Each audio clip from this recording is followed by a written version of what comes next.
அண்ணன் எஸ் பரமசிவம் தம்பதியார்கள் மேடைக்கு அன்புடன் அழைக்கின்றேன். அவர்களுடைய 50வது திருமண நாளை முன்னிட்டு அவருக்கு நமது doctor Krishna speciality multi speciality doctor செல்வ பெருமாள் அவர்கள் உடை வழங்கி பொன்னாடை போர்த்துவார்கள் தம்பதிகளுக்கு.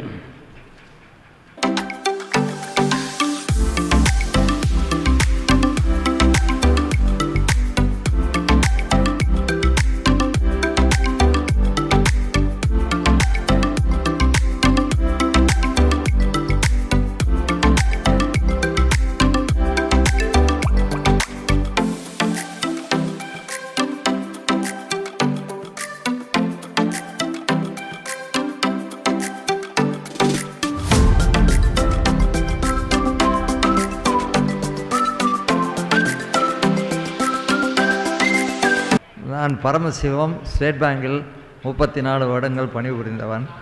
எனக்கு இந்த நகைச்சுவை மீது எப்போவுமே ஒரு அலாதியான பிரியம் உண்டு. அதுவும் இவ்வளோ கஷ்டப்பட்டு நமக்காக ஏற்பாடுகள் செய்த அண்ணன் நம்ம துரை அவர்களை என்றுமே மறக்க முடியாது. உங்களுடைய வாழ்த்துக்களுக்கு எங்களுடைய நன்றி. கிருஷ்ணா ஸ்பெஷாலிட்டி ஹாஸ்பிட்டலுடைய டாக்டர் ஏ செல்வபெருமாள் ஐயா அவர்களுக்கு குடை வழங்குகிறார் வைஸ் பிரசிடென்ட் சுரேஷ் அவர்கள். அதேபோல் செந்தில்குமார் கைத்தறி ஆடை அணிவிக்கின்றார்.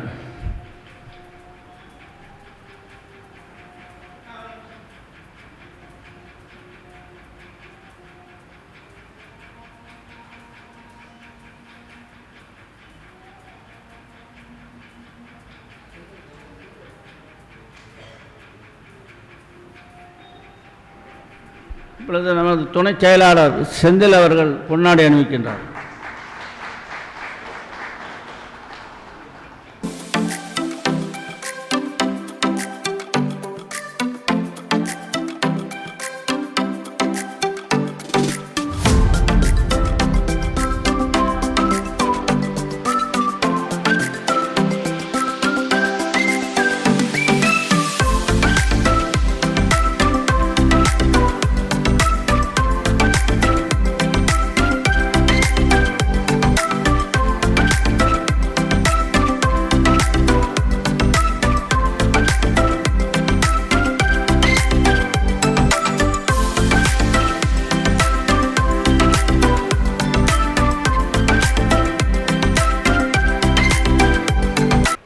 நமது நகைச்சுவை மன்ற தலைவர் உள்ளிட்ட அவையில் உள்ள அனைவருக்கும் எனது கனிவான வணக்கத்தை பணிவாக தெரிவித்துக் கொண்டு உங்கள் அனைவரையும் வருக வருக என்று வரவேற்பதிலே மிகுந்த சந்தோஷமடைகின்றேன்.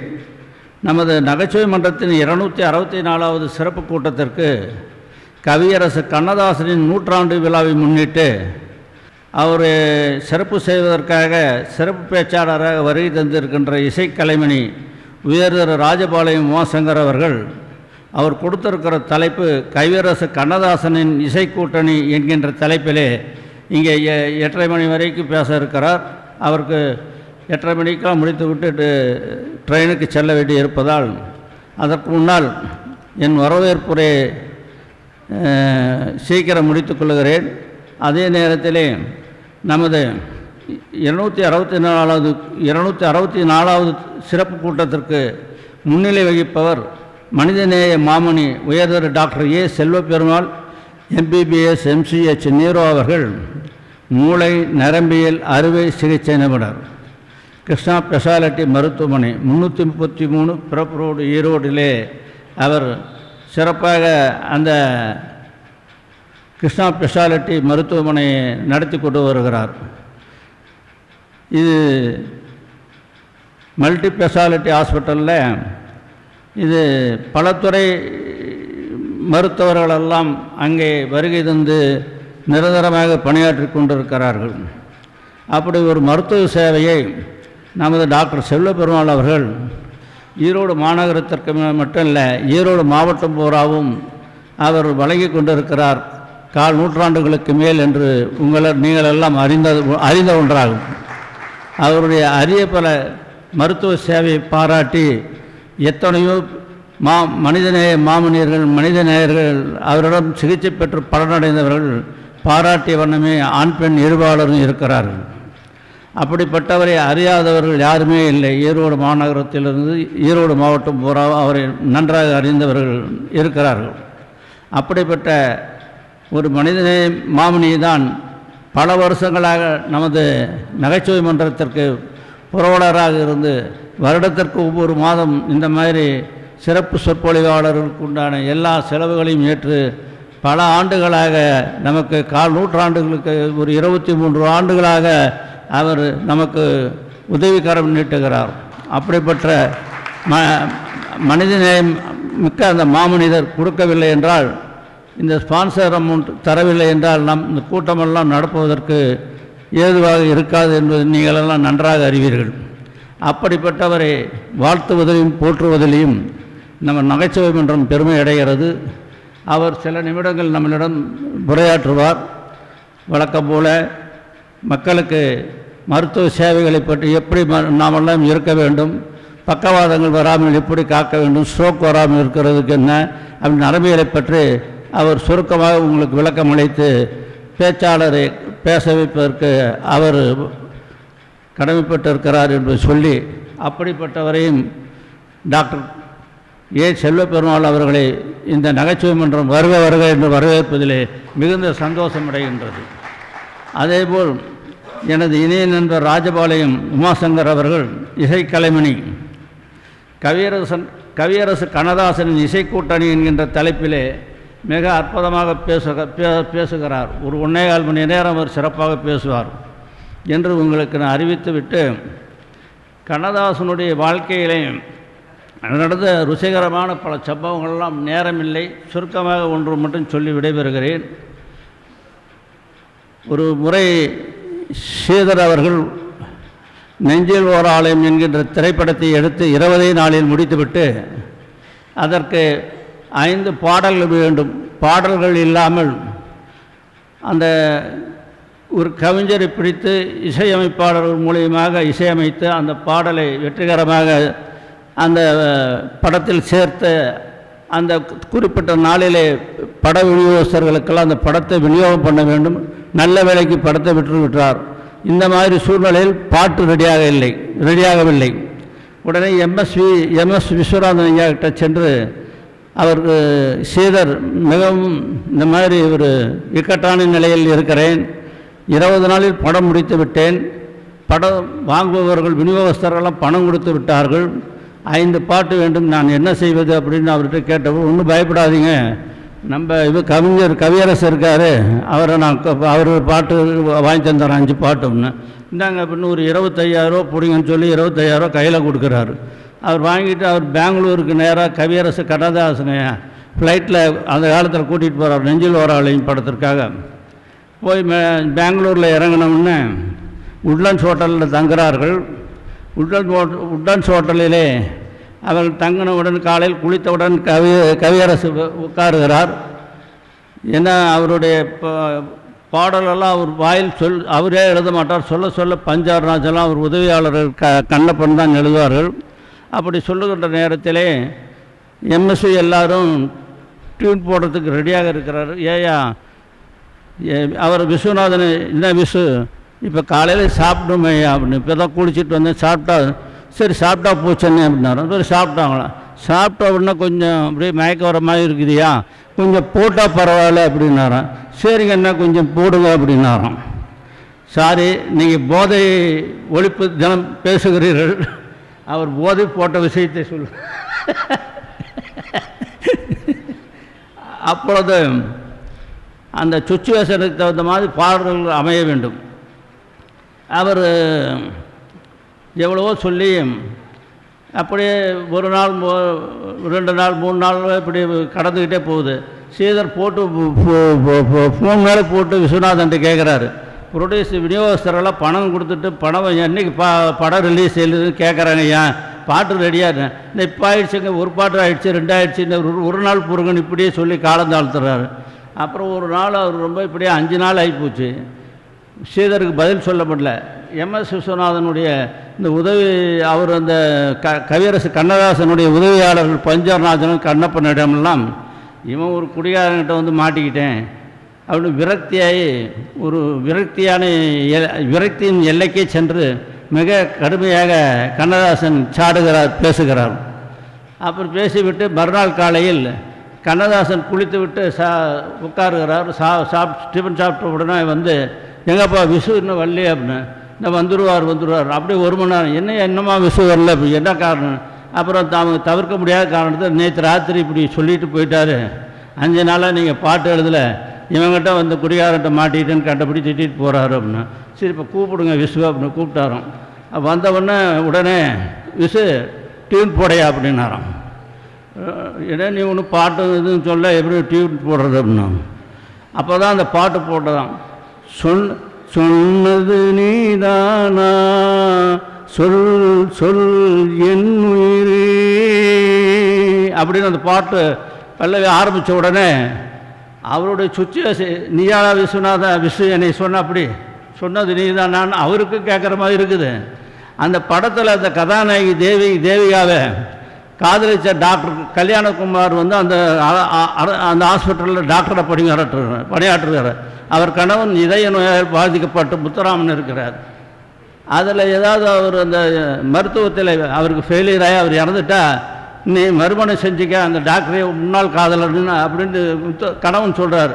அந்த தேவிகா அந்த சுச்சுவேஷனுக்கு தகுந்த மாதிரி அந்த பாட்டு பாடுறாங்க, சொன்னது நீதானா அப்படின்னு. அந்த பாடல் அப்படியே ஒரு 5 பாட்டு அப்படியே ஒரு 15 நிமிஷத்தில் இதெல்லாம் முடிச்சுட்டாரேன். நான் ட்வீட் போட்டு எதற்காக சொல்லுகிறேன் என்றால், ஒவ்வொருத்தருக்கு போட்டால்தான் வருகிறது, பல பேருக்கு போடாமே ஆடுகிறார்கள். தமிழ்நாடு சர்க்காரே தள்ளாடாமல் இருப்பதற்கு தனி மனிதன் போடுகின்ற தண்ணி தான் காரணம் என்று கவிஞர்கள் பேச்சாளர்களும் சொல்லுவார்கள் என்று சொல்லி, இப்பொழுது நமது டாக்டர் செல்வபெருமாள் அவர்கள் தன்னுடைய அந்த நரம்பியல் சம்பந்தப்பட்ட மூளை சம்பந்தப்பட்ட அதுக்கு எப்படியெல்லாம் நாம் இருக்க வேண்டும் என்பதற்கு நமக்கு அறிவுரை சொல்லி மருத்துவ ஆலோசனை கூறுவார்.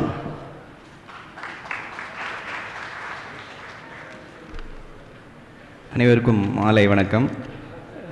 துரையண்ணாவுக்கும் சிறப்பு பேச்சாளருக்கும் மற்றும் மேடையில் இருக்கும் கீழே அமர்ந்திருக்கும் அனைத்து பெரியோர்களுக்கும் என்னுடைய மாலை வணக்கத்தை தெரிவித்துக் கொள்கிறேன். இல்லை, அவர் துரையண்ணா வந்ததுலேருந்தே சொல்லிட்டுருக்காரு, அவர் பேச்சாளர் சீக்கிரம் கிளம்பணும்னு சொல்லிட்டு, அதனால் அவர் என்னுடைய உரை பெருசாக ஒன்றும் பேச போகிறதில்ல. இல்லை, எல்லாருக்கும் ரொம்ப காமனான பிரச்சனை வந்து தலைவலி பற்றி மட்டும் 2-3 வார்த்தைகள் சொல்லிடுறேன். தலைவலியில் நம்ம நார்மலாக 2 தலைவலி தான், ஒற்றை தலைவலி அல்லது டென்ஷன் அட்டாக்ன்றது தான் ரொம்ப எல்லாத்துக்கும் இருக்கிறது. நம்ம தலைவலி வரும்போது எப்போ ரொம்ப பயப்படணும்னா, தலைவலியே வராதவங்களுக்கு ஒரு சிலருக்கு திடீர்னு ரொம்ப பெரிய தலைவலி வருது, இல்லை ரொம்ப 2-3 தடவை திரும்ப வாந்தி வருது, அல்லது காய்ச்சல் ரொம்ப சிவியரான காய்ச்சல் இருக்குன்னா நம்ம அது வந்து சாதாரண தலைவலி இல்லைன்னு நினச்சிட்டு நம்ம மருத்துவரை அணுகணும். பட் சாதாரண தலைவலிகள் வந்து தான் எல்லாத்துக்கும் நிறைய பேர்த்துக்கு இருக்கும். இந்த ஒற்றை தலைவலி, இந்த டென்ஷன் டைப் ஆஃப் பெட், அதுக்கு முக்கிய காரணங்கள் வந்து தூக்கமின்மை தான் ஒரு முக்கிய காரணம். இப்போ நம்ம வந்து இப்போ முதல்லலாம் ஒரு 8 மணிக்கு 9 படுத்துட்டு இருந்தாங்க, அப்புறம் 9 மணி படுத்தாங்க, இப்போ 10 மணி ஆச்சு. இப்போல்லாம் இளைஞர்கள்லாம் 12 மணி 1 மணி அந்த மாதிரிலாம் ஆகிடுது. இது தூக்கமின்மை ஒரு முக்கிய காரணம் தலைவலி வர்றதுக்கு, அது ஒரு தவிர்க்கணும். 2வது, அதே மாதிரி கண்ணுக்கு அதிகமான வெளிச்சம் பார்க்குறது, பிரைட் லைட் மாறி பார்க்குறது, டிவி பார்க்கும்போது லைட் மாறி வருது, அதே மாதிரி சத்தம் அதிகமாக மாறி வருது, இதெல்லாம் தான் முக்கிய காரணம்.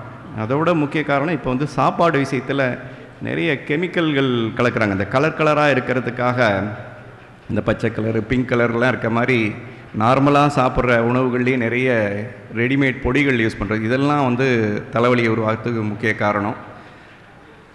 நேரத்துக்கு சாப்பிட்டுட்டு நேரத்துக்கு தூங்கிட்டு நல்ல சத்துள்ள ஆகாரமாக இருந்துட்டு நல்ல தூக்கம் இருந்தாலே தலைவலி வராது.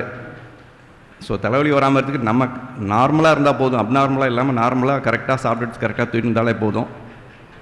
இத்துடன் என்னுடைய சிற்றுரை முடித்துக் கொள்கிறேன். நன்றி, வணக்கம். இப்பொழுது சிறப்பு பேச்சாளர் கண்ணதாசன் இசைக்கூட்டணி என்கிற தலைப்பில் பேசுவார் 8:30 மணி வரைக்கும். இன்றைய சிறப்பு பேச்சாளர் ராஜபாளையம் உமார் சங்கர் அவர்கள் ஒரு பேச்சாளர், பாடகர், இசையமைப்பாளர். மியூசிக் டிராப் என்னும் யூடியூப் சேனலை அவர் தொடர்ந்து நடத்தி வருகிறார். அந்த யூடியூப் சேனலில் இப்பொழுது நாம் கேட்ட திருக்குறளுக்கு அவர் அழகாக இசையமைத்திருக்கிறார். அதைத்தான் நாம் இப்பொழுது கேட்டோம். அதில் 2 அடிகள் மட்டும்தான் இங்கே ஒளிபரப்பு செய்ய முடிந்தது. மீதி அந்த மியூசிக் டிராப் சேனலில் நீங்கள் கேட்டு மகிழுங்கள். திருக்குறளுக்கு மட்டுமல்லாமல் வள்ளலாரின் திருவருட்பா, கவி சக்கரவர்த்தி கம்பரின் கம்பராமாயணம், பாரதியார் பாடல்கள், பாரதிதாசன் பாடல்கள் உள்ளிட்ட பல பாடல்களுக்கு மிக அருமையாக நேர்த்தியாக அவர் இசையமைத்து அதிலே ரெக்கார்ட் செய்து வைத்திருக்கிறார். அதை எப்பொழுது வேண்டுமானாலும் நாம் கேட்டு இன்புறலாம்.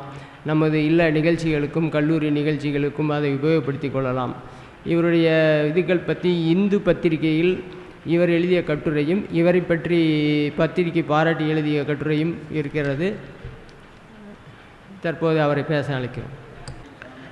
ஈரோடு நகைச்சுவை மன்றத்தினுடைய 264வது சிறப்பு கூட்டத்திற்கு வருகை தந்திருக்கிற, இந்த மேடையை அலங்கரித்து கொண்டிருக்கக்கூடிய மனிதநேய மாமணி, கிருஷ்ணா ஸ்பெஷாலிட்டி மருத்துவமனையினுடைய மருத்துவர் உயர் திரு டாக்டர் ஏ செல்வபெருமாள் ஐயா அவர்களே, இந்த நிகழ்வில் போதையில்லாத ஒரு சமூகத்தை உருவாக்க வேண்டும் என்று நம் எல்லோருக்கும் உறுதிமொழி ஏற்பை வழங்கிய பிரம்மகுமாரிகள் சங்கத்தை சார்ந்த சான்றோர் பெருமக்களே, வரவேற்புரை நிகழ்த்திய இந்த ஈரோடு நகைச்சுவை மன்றத்தினுடைய செயலாளர், ஒரு அப்பா தன் குழந்தையை எப்படி பராமரிக்கிறாரோ அதே போல இந்த நகைச்சுவை மன்றத்தை பராமரித்து கொண்டிருக்கிற, வருகின்ற பேச்சாளர்களையும் பராமரித்து கொண்டிருக்கக்கூடிய செயலாளர் மதிப்பிற்குரிய ஐயா துரை ஐயா அவர்களே, இந்த நகைச்சுவை மன்றத்தினுடைய தலைவர், துணைத் தலைவர் மற்றும் இந்த நகைச்சுவை மன்றத்தினுடைய பொருளாளர், இந்த நிகழ்வில் சிறப்பு விருந்தினர்களுக்கு சிறப்பு செய்திருக்கக்கூடிய சான்றோர்கள் மற்றும் இந்த சிறப்பு கூட்டத்திற்கு தங்களுடைய நல்லுழைப்பை நல்கி கொண்டிருக்கக்கூடிய பெருமக்கள், சிறந்த ஒலிபெருக்கி வசதியை கொடுத்து கொண்டிருக்கக்கூடிய தொழில்நுட்ப கலைஞர்கள், புகைப்பட கலைஞர்கள், இந்த நிகழ்விற்கு வந்திருக்கக்கூடிய பெரியோர்கள், தாய்மார்கள், நண்பர்கள், குழந்தைகள் எல்லோருக்கும் இந்த இனிய நேரத்தில் என்னுடைய அன்பான வணக்கத்தை மிகுந்த பணிவோடும் கனிவோடும் தெரிவித்துக் கொள்கிறேன். இது 264வது சிறப்பு கூட்டம் அப்படின்னு இந்த நோட்டீஸில் அச்சடிச்சிருக்கிறாங்க. ஒரு கூட்டம் 2 கூட்டம் நடத்துகிறதே எவ்வளவு கஷ்டங்கிறது எங்களை மாதிரி அமைப்பாளர்களுக்கு தெரியும். ஏன்னா நான் கம்பன் கழகத்தினுடைய செயலாளர், ராஜபாளையத்தினுடைய கம்பன் கழகத்தினுடைய செயலாளர். அது கிட்டத்தட்ட 48 ஆண்டுகளாக அந்த கம்பன் கழகம் இயங்கிக்கிட்டு இருக்கு. நான் ஒரு 10 ஆண்டுகளாக செயலராக இருக்கிறேன். ஒரு கூட்டம் 2 கூட்டம் நடத்துகிறதே எவ்வளோ கஷ்டங்கிறது எனக்கு தெரியும். அதில் 264வது கூட்டத்தை நடத்துகிற இந்த ஈரோடு நகைச்சுவை மன்றத்தை எவ்வளவு பாராட்டினாலும் தகும். ஒவ்வொரு கூட்டத்துக்கும் அதை ஏற்பாடு செய்கிறதுக்கு எவ்வளோ சிரமப்பட்டிருப்பாங்க இங்கே இருக்கிற சான்றோர் பெருமக்கள். இந்த பேச்சாளர்களை வரவழைக்கிறது, ரசிகர்களை வரவழைக்கிறது, அந்த சிறப்பு விருந்தினர்களை சிறப்பு செய்வதற்காக முக்கிய விருந்தினர்களை வரவழைக்கிறது, எல்லாரையும் ஒருங்கே வரவழைத்து இங்கே உட்கார வச்சு அவங்களுக்கு இனிப்பு கொடுக்கறது, அவங்களுக்கு சிற்றுண்டி கொடுக்கறது, எல்லாவற்றையும் ஏற்பாடு செய்கிறது. ஒன்னொன்னும் ஒவ்வொரு வீட்லேயும் கல்யாணம் செஞ்சு பார்க்குற மாதிரி கஷ்டம். அது உண்மையிலேயே கஷ்டம். இப்படி கூட சொல்லலாம், வீட்டை கட்டிப்பாரு கல்யாணம் பண்ணிப்பாருன்னு பெரியவங்க சொல்லுவாங்க. ஏன்னா வீட்டை கட்டி பார்க்கறது கஷ்டம், கல்யாணம் பண்ணி பார்க்குறதும் ரொம்ப கஷ்டம். அதோட இன்னொன்று சேர்த்துக்கலாம், வீட்டை கட்டிப்பாரு கல்யாணம் பண்ணிப்பாரு, இது மாதிரி ஒரு நிகழ்ச்சியை நடத்திப்பாரு அப்படின்னு கூட சேர்த்துக்கலாம். அப்படி ஒரு கூட்டம் நடத்துறது அவ்வளோ கஷ்டம். அப்படி 264வது சிறப்பு கூட்டத்தை இங்கே ஏற்பாடு செஞ்சுருக்கிறாங்கன்னா, இந்த கூட்டத்திற்காக தொடர்ந்து உழைத்து கொண்டிருக்கிற, இந்த நகைச்சுவை மன்றத்திற்காக தொடர்ந்து தங்களுடைய நல் உழைப்பை நல்கி கொண்டிருக்கக்கூடிய இந்த சான்றோர் பெருமக்களுக்கு அரங்கம் நிறைந்த கரவொலி கொடுத்து அவர்களை நாம் வாழ்த்த வேண்டும். ஒவ்வொருத்தரும் ஒவ்வொரு பணியை செய்கிறாங்க. சிறப்பு விருந்தினர்களை வரவழைக்கிறது, அவர்களை பற்றிய காணொளிகளை எடுத்து ஒவ்வொரு வாரம் அந்த வாரம் முழுக்க எல்லாருக்கும் அனுப்புறது, அப்படி ஒரு நல்ல பதிவை ஏற்படுத்துறதுன்னு மிகச்சிறப்பாக இந்த கூட்டத்தை ஏற்பாடு செஞ்சிருக்கிறாங்க. ஐயா அவங்ககிட்ட நான் பேசிகிட்டு இருக்கும்போது ஒரு நாள் கிட்டத்தட்ட ஒரு 11:45 மணி இருக்கும் இரவு. இந்த கூட்டத்துக்காக என்னை தேதி கேட்கும்போது இரவு 11:45க்கு ஐயா அவங்க ஒரு தலைப்பு கொடுங்கன்னு கேட்டாங்க. 11:45க்கு. ஐயா 11:45 ஆயிடுச்சு, இப்போ இன்னும் தூங்காமல் முழிச்சிருக்கிறீங்களே அப்படின்னு கேட்டதுக்கு அவங்க கேட்டாங்க, நீங்கள் ஏன் தூங்கலை அப்படின்னாங்க. நான் ஒரு புத்தகம் படிச்சுக்கிட்டு இருந்தேன், ஒரு கூட்டத்தில் பேசுகிறதுக்காக ஒரு புத்தகத்தை படிச்சுக்கிட்டு இருந்தேன். அப்போ ஐயா அவங்க நீங்கள் ஏன் தூங்கலை அப்படின்னாங்க. நான் புத்தகம் படிச்சுட்டு இருக்கிறேன் அப்படின்னு சொன்னேன். இங்கே இந்த அமர்வுக்கு வந்த உடனே தான் எழுதிய 2 நல்ல புத்தகங்களை வழங்கிய ஐயா அவங்க வந்திருக்கிறாங்க. அவங்களுக்கும் என்னுடைய அன்பையும் நன்றியையும் தெரிவிச்சுக்கிறேன். மிகச்சிறந்த 2 நூல்களை எனக்கு பரிசாக கொடுத்தாங்க. கோடி பெறும் உங்கள் நூல்கள். அவங்களுக்கும் நன்றி. 11:45க்கு தலைப்பு கேட்டாங்க. அப்போ எனக்கு படார்னு தோணுச்சு, கண்ணதாசனை பற்றி நிறைய பேசிக்கிட்டே இருக்கிறாங்க. ஏன், இது கண்ணதாசனுடைய 100 ஆண்டு. கண்ணதாசனுக்கு இப்போ 100 ஆண்டு விழா எடுத்துக்கிட்டு இருக்கிறாங்க.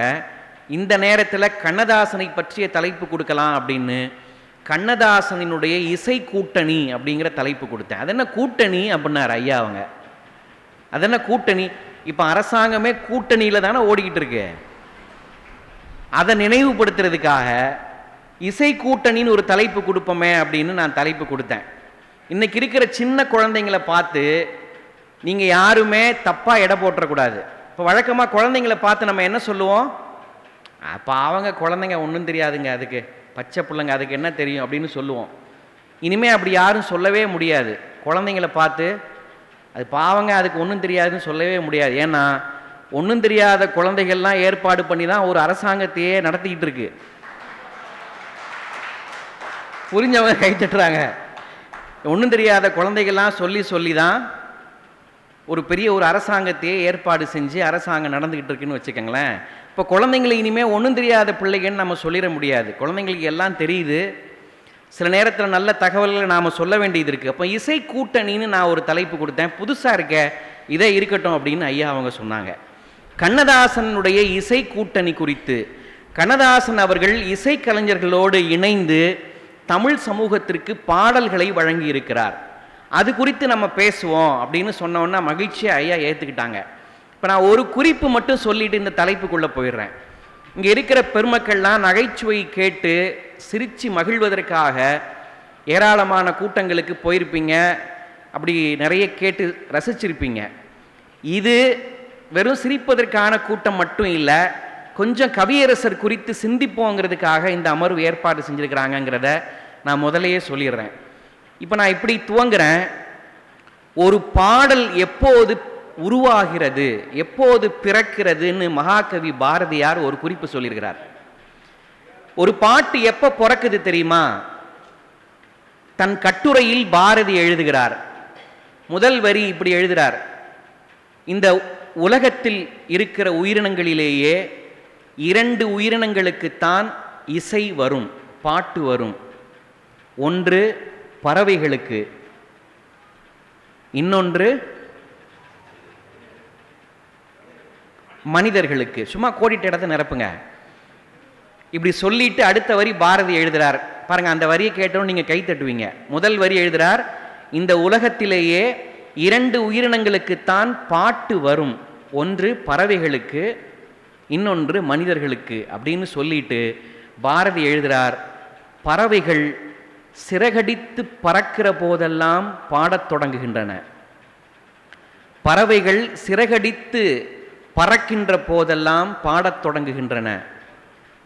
மனிதன் பாடத் தொடங்குகின்ற போதெல்லாம் சிறகடித்து பறக்கத் தொடங்குகிறான் என்று எழுதுகிறார்.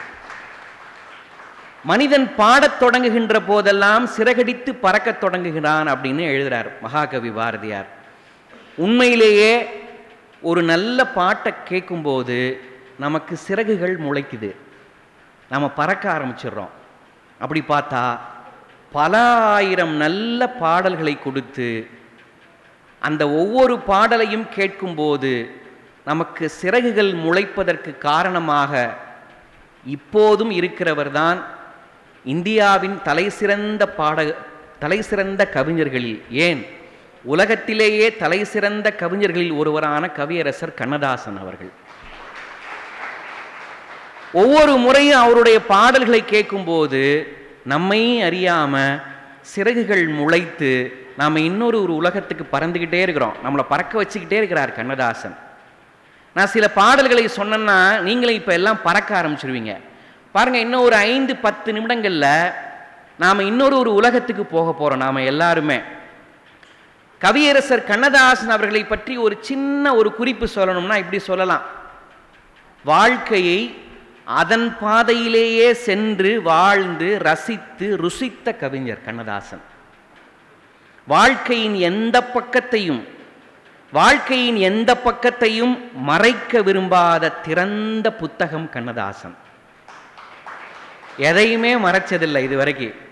இப்படி கூட சொல்லி முடிக்கிற அந்த குறிப்பை, தமிழ் திரை இசை உலகம் எத்தனையோ கவிஞர்களை கலைஞர்களை வளர்த்து எடுத்துள்ளது. நண்பர்களே, தமிழ் திரை இசை உலகம் அல்லது தமிழ் சினிமா எத்தனையோ கலைஞர்களை கவிஞர்களை வளர்த்து எடுத்துள்ளது. ஆனால் தமிழ் சினிமாவை, தமிழ் இசை உலகை தன் பாடல்களால் வளர்த்தெடுத்த கவிஞர் ஒருவர் உண்டென்றால் அது கவியரசர் கண்ணதாசன் மட்டும்தான். கண்ணதாசன் பாடல்களால் தான் தமிழ் திரை இசை உலகிற்கு இலக்கிய அந்தஸ்தே கிடைச்சிருக்கு. என்ன பாட்டுங்க இது! சங்க இலக்கியத்திற்கு நிகராக, பக்தி இலக்கியத்திற்கு நிகராக, காப்பியங்களுக்கு நிகராக தன்னுடைய வரிகளை தமிழ் திரை இசை உலகில் பதிய வைத்து தமிழ் திரை இசைக்கு ஒரு புதிய அங்கீகாரம் கொடுத்திருக்கிறார். அவருடைய பாட்டை கேட்டுக்கிட்டே இருக்கலாம், எத்தனை முறை பாடினாலும் கேட்கலாம். இங்கே பாருங்க, நாங்கள் கூட கச்சேரியில் பாடிக்கிட்டு இருக்கும்போது நேயர் விருப்பம்னு சில பேர் கேட்பாங்க. கவனிச்சிருக்கீங்களா? இங்கே உள்ளவங்க கூட கேட்பாங்க. அதில் ஒரு வேடிக்கை நடக்கும். இப்படிதான் நான் ஒரு கச்சேரியில் பாடிட்டு இருந்தேன். ஒரு அரை மணி நேரம் பாடி முடித்த உடனே திடீர்னு ஒருத்தர் எந்திரிச்சு ஒரு பாட்டை சொல்லி அதை கேட்க வர்றாரு. படார்னு எந்திரிச்சு சொன்னார், சரி அடுத்து ஒரு நல்ல பாட்டாக பாடுங்க அப்படின்னாரு. அரை மணி நேரம் கழிச்சு நல்ல பாட்டாக பாடுங்கவா. எனக்கு உடனே தோணுது, அப்போ இன்னைய வரைக்கும் நல்ல பாட்டாக பாடிக்கிட்டு இருந்தோம் அப்படின்னு கேட்கணும்னு தோணுது. சில ரசிகர்களுக்கு எப்படி கேட்கணும்னு தெரியாது. கவனிச்சிருக்கீங்களா? பாட்டு பாடும்போது, பாட்டு எழுதும்போது நடந்த சம்பவங்களை கூட சொல்லிக்கிட்டே இருந்தால் கேட்குறதுக்கு ரசனையாக இருக்கும். கவியரசர் கண்ணதாசன் அவர்கள் கூட இசைக்கலைஞர்களோடு பேசும்போது தனக்கு பாடல் எழுதி கொடுக்கிற, சொல்ல பாட்டு எழுதி கொடுக்கிற பஞ்சு அருணாச்சலம் அவர்களோடு பேசி கொண்டிருக்கும் போது நடந்த சம்பவங்களை சொன்னாலே சுவையாக இருக்கும். ஒரு படத்துக்கு MSV அவர்கள் மெட்டு போட்டார். பாட்டு என்ன? பணம் என்னடா பணம் பணம், குணம் தானடா நிரந்தரம் அப்படின்னு பாட்டு எழுதிட்டு வெளில வந்துட்டார். பஞ்சு அருணாச்சலம் ஐயா கேட்டாராம், கவிஞர் ஐயா, பணம் என்னடா பணம் பணம், குணம் தானடா நிரந்தரம்னு எழுதிட்டீங்க, இந்த பாட்டு எழுதுனதுக்கு எப்படி காசு கேட்கறதுன்னு கேட்டாராம். உண்மைதானே? கேள்வி சரிதானே? பணம் என்னடா பணம் பணம், குணம் தானடா நிரந்தரம்னு பாட்டு எழுதிட்டீங்க, இந்த பாட்டு எழுதுனதுக்கு காசு கொடுங்கன்னு எப்படி கேட்கறது அப்படின்னு கேட்டவுடனே கண்ணதாசன் உடனே சொன்னாராம், முதலையே 5000 ரூபா வாங்கிட்டு தான் எழுதினாராம் அவர். இப்படி பாட்டு எழுதும் போது நடந்த சம்பவங்களை சொன்னாலே அவ்வளவு ரசனையா இருக்கும். ஆனா பாருங்க, கண்ணதாசன் இசைக்கலைஞர்களோடு பயணித்த இசை கூட்டணியை நான் 1-2 நினைவூட்டுறேன். கண்ணதாசன் திரை இசை உலகிற்கு வந்தபோது ஆரம்பத்தில் அவர் எழுதின பாடல்கள் பெருசா பிரபலமாகலை. எப்ப கண்ணதாசன் அவருடைய பாடல்கள் பிரபலமாக தொடங்குச்சு தெரியுமா? கண்ணதாசன் முதல்ல AM ராஜா என்கிற இசையமைப்பாளரோடு வைத்த கூட்டணி தான் கண்ணதாசனை பிரபலப்படுத்தியது. கண்ணதாசன் ஆடிப்பெருக்கு, தேன் நிலவு படங்களுக்கு பாட்டு எழுத ஆரம்பிச்சதுக்கு அப்புறம்தான், ஒரு படத்துல முழுக்க அவருடைய பாடல்கள் இடம்பெற ஆரம்பிச்சதுக்கு அப்புறம்தான் கண்ணதாசன் இசை உலகில், தமிழ் இசை உலகில், திரை இசை உலகில் பிரபலமான ஒரு பாடலாசிரியராக வலம் வர தொடங்குகிறார். உங்க எல்லாருக்கும் தெரியும் AM ராஜா அவருடைய குரல் எப்படி இருக்குன்னு தெரியும். AM ராஜா அவருடைய குரல் எப்படி இருக்குன்னு தெரியும். ஒரு கவிஞர் எழுதினாரு, AM ராஜா அவருடைய குரல் எப்படி இருக்குமா, நம்ம துரை ஐயா அவங்களுக்கு ரொம்ப பிடிச்ச குரல் அந்த குரல். AM ராஜா ஐயாவுடைய குரல் எப்படி இருக்குன்னு தெரியுமா? நிலா நிரப்பிய இரவுகளின் அமைதி, கோடைகால தென்றல் காற்றின் மென்மையான குளிர், இந்த இரண்டும் இணைந்து வந்தால் எப்படி இருக்குமோ அப்படி இருக்கும் ஏஎம் ராஜா அவருடைய குரல் அப்படின்னு ஒரு கவிஞர் எழுதினார். அவருடைய குரல்ல வெளிவந்த பாட்டை கேட்டுக்கிட்டே இருக்கலாம். தேன் நிலவுன்னு ஒரு படம், அதில் ஏஎம் ராஜா அவர்கள் இசை, கண்ணதாசனுடைய பாட்டு. நீ பாருங்க, ஏற்கனவே ஏஎம் ராஜா அவருடைய குரல் தேன் தடவிய பட்டு போன்ற ஒரு குரல் அவருக்கு. இதில் கண்ணதாசன் வரிகள் வேற சேர்ந்துருச்சுன்னு வச்சுக்கோங்க, சொல்லவா வேணும்? அப்படியே நம்மளை அப்படியே இன்னொரு புதிய உலகத்துக்கு கூட்டு போவார். தேன் நிலவு படத்தில் எல்லா பாடல்களுமே சிறப்பு, நம்ம எல்லாருமே கேட்டிருப்போம். எனக்கு அந்த படத்தில் எல்லா பாடல்களுமே பிடிக்கும். இங்கே ஒரு பாடலை நினைவுபடுத்தி நான் அந்த இசை கூட்டணியை நான் உங்களிடையே ஒரு ஒரு பதிவுக்காக சொல்கிறேன். ஜம்மு காஷ்மீரில் எடுக்கப்பட்ட முதல் படம்னு சொல்லுவாங்க தேன் நிலவு படத்தை. இங்கே இருக்கிற பெரியவங்க ஐயா அவங்களுக்குலாம் தெரியும். தண்ணியில் ஸ்கீயிங் போய்கிட்டே ஒரு பாடல் காட்சியை ஷூட் பண்ணியிருப்பாங்க. உங்களுக்கு என்ன பாடல் நான் சொல்ல வரேன்னு உங்கள் எல்லாருக்கும் தெரியும். தண்ணியில் ஜெமினி கணேசனும் வைஜெயந்தி மாலாவும் தண்ணியில் ஸ்கீயிங் போய்கிட்டே அந்த பாடல் காட்சியில் நடிச்சிருப்பாங்க. வைஜெயந்தி மாலாவை பார்த்ததுக்கு அப்புறம் எழுதின பாட்டு இந்த பாட்டு. வைஜெயந்தி மாலாவை அவங்க அம்மா வீட்டில் பாப்பா பாப்பான்னு கூப்பிடுவாங்களாம். பாப்பா பாப்பான்னு கூப்பிடுறத பார்த்துட்டு கண்ணதாசன் அந்த பாட்டுக்கு பல்லவி எழுதும்போது எழுதினாராம். ஏஎம் ராஜா அவர்கள் இசையில், ஓஹோ எந்தன் பேபி நீ வாரா எந்தன் பேபி, கலைமேவும் வர்ணஜாலம் கொண்ட கோலம் காணலா, ஓஹோ எந்தன் டார்லிங் நீ வாரா எந்தன் டார்லிங், கலைமேவும் வர்ணஜாலம் கொண்ட கோலம் காணலா, ஓஹோ எந்தன் பேபி அப்படின்னு பாட்டு பரபர பரபர பரபர பரபர பரபர பரபரன்னு போய்கிட்டே இருக்கும் பாட்டு.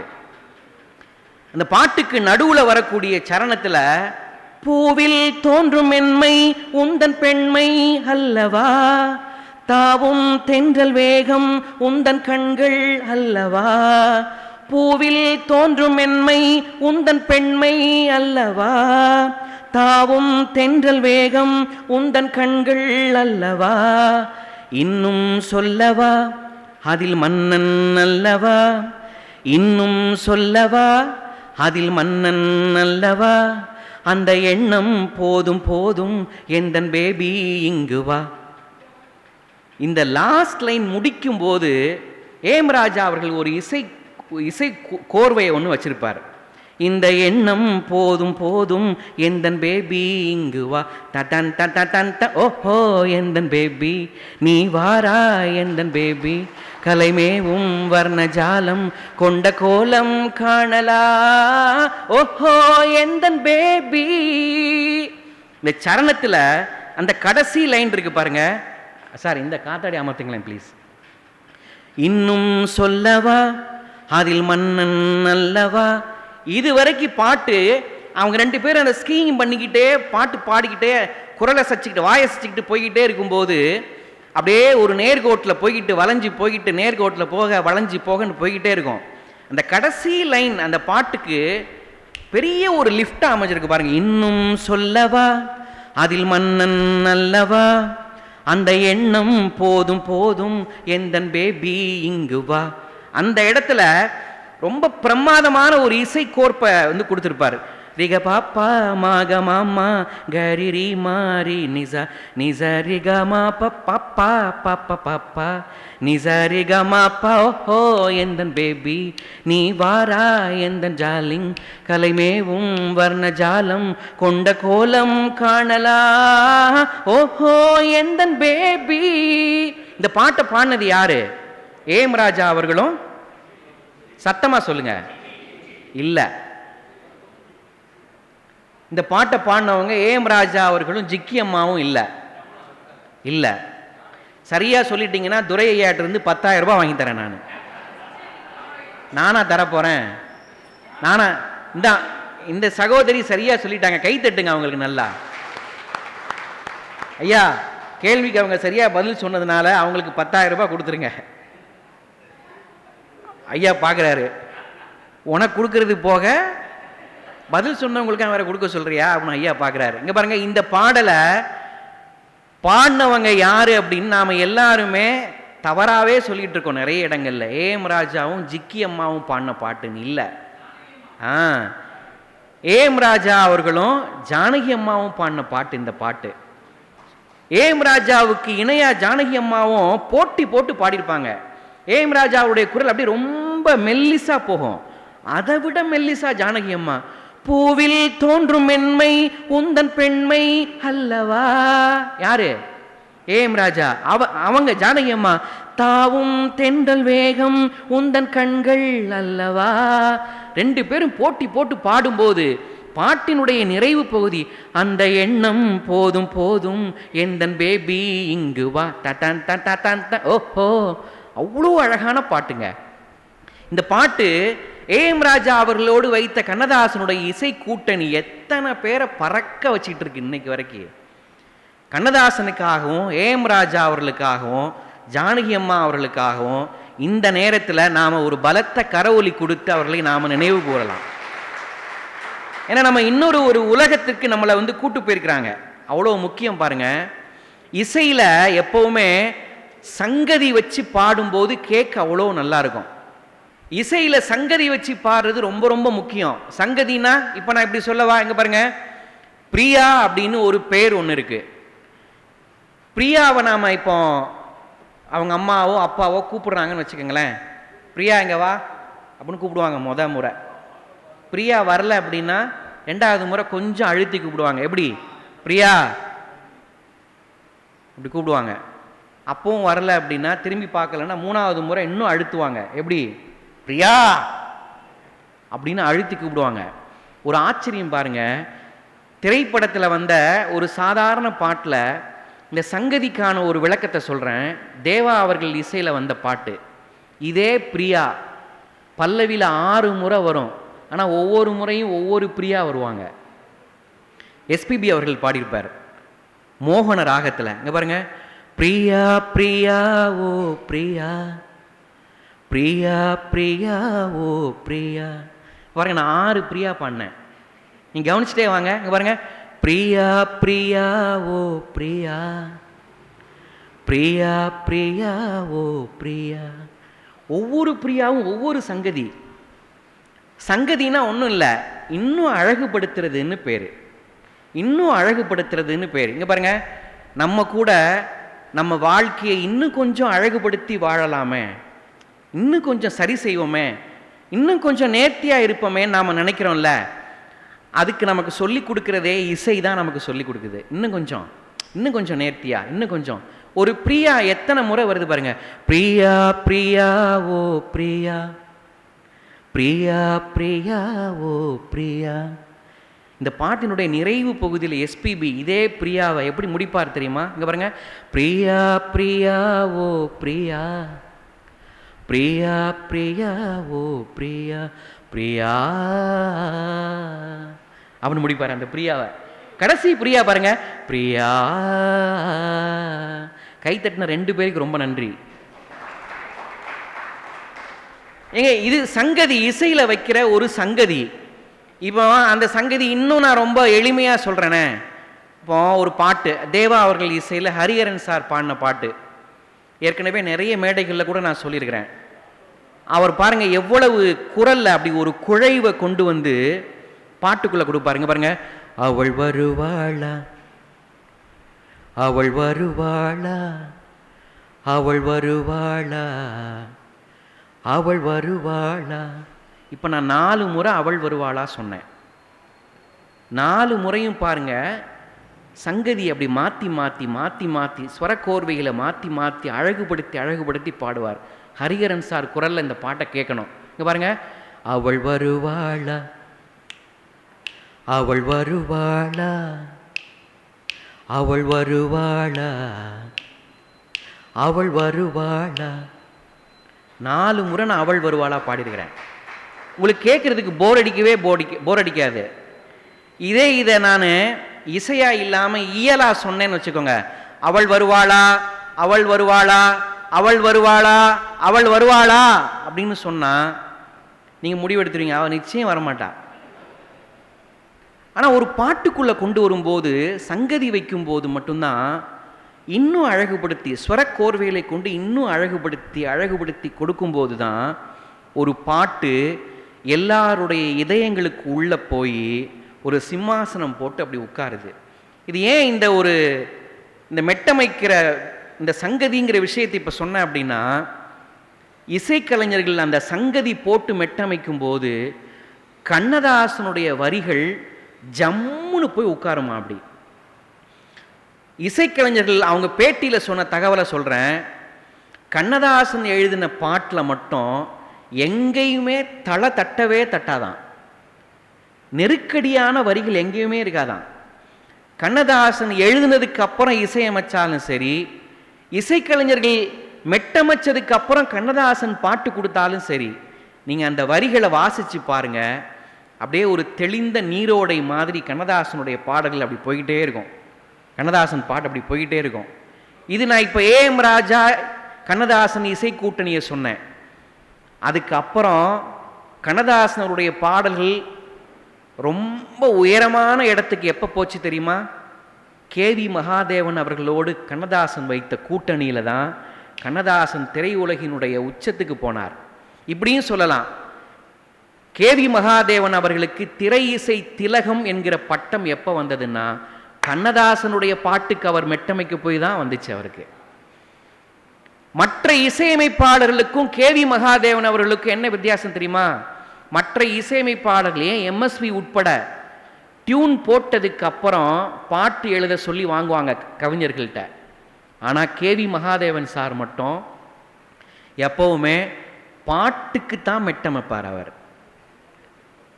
பாட்டுக்கு தான் மெட்டுக்கு பாட்டு கிடையாது அப்படின்னு ஒரு உறுதியான கொள்கை கொண்டவர் கேவி மகாதேவன் அவர்கள். அதனால தான் இன்னைக்கு வரைக்கும் கேவி மகாதேவன் அவருடைய பாட்டு காலத்தால் அழியாத பொற்சித்திரமாக நமக்கு இருக்குது. இப்போ நான் ஒரு பாட்டு சொல்கிறேன் பாருங்க, இருவர் உள்ளம்னு ஒரு படம். அந்த படத்தில் ஒரு பாட்டு எழுதியிருப்பார் கவியரசர் கண்ணதாசன். இது பாட்டு எழுதினதுக்கு அப்புறம் மெட்டு போடப்பட்டது. அந்த குறிப்பையும் சேர்த்து நீங்கள் கவனிச்சுக்கிட்டே வரணும்னு கேட்குறேன். பாட்டு இப்படி தொடங்கும், அங்கே பாருங்க. கண்ணெதிரே தோன்றினாள், கனிமுகத்தை காட்டினாள், நேர்வழியில் மாற்றினாள், நேற்று வரை ஏமாற்றினாள். இதுக்கப்புறம் ஒரு சின்ன சத்தத்தை பயன்படுத்தி ஒரு கேப்பை ஃபில் பண்ணியிருப்பார் கேவி மகாதேவன் அவர்கள். உங்களுக்கு நினைவு இருக்குன்னு நினைக்கிறேன். அந்த கேப்பை இப்போ நீங்கள் ஃபில் பண்ணுங்க, நான் பல்லவி பாடுறேன்.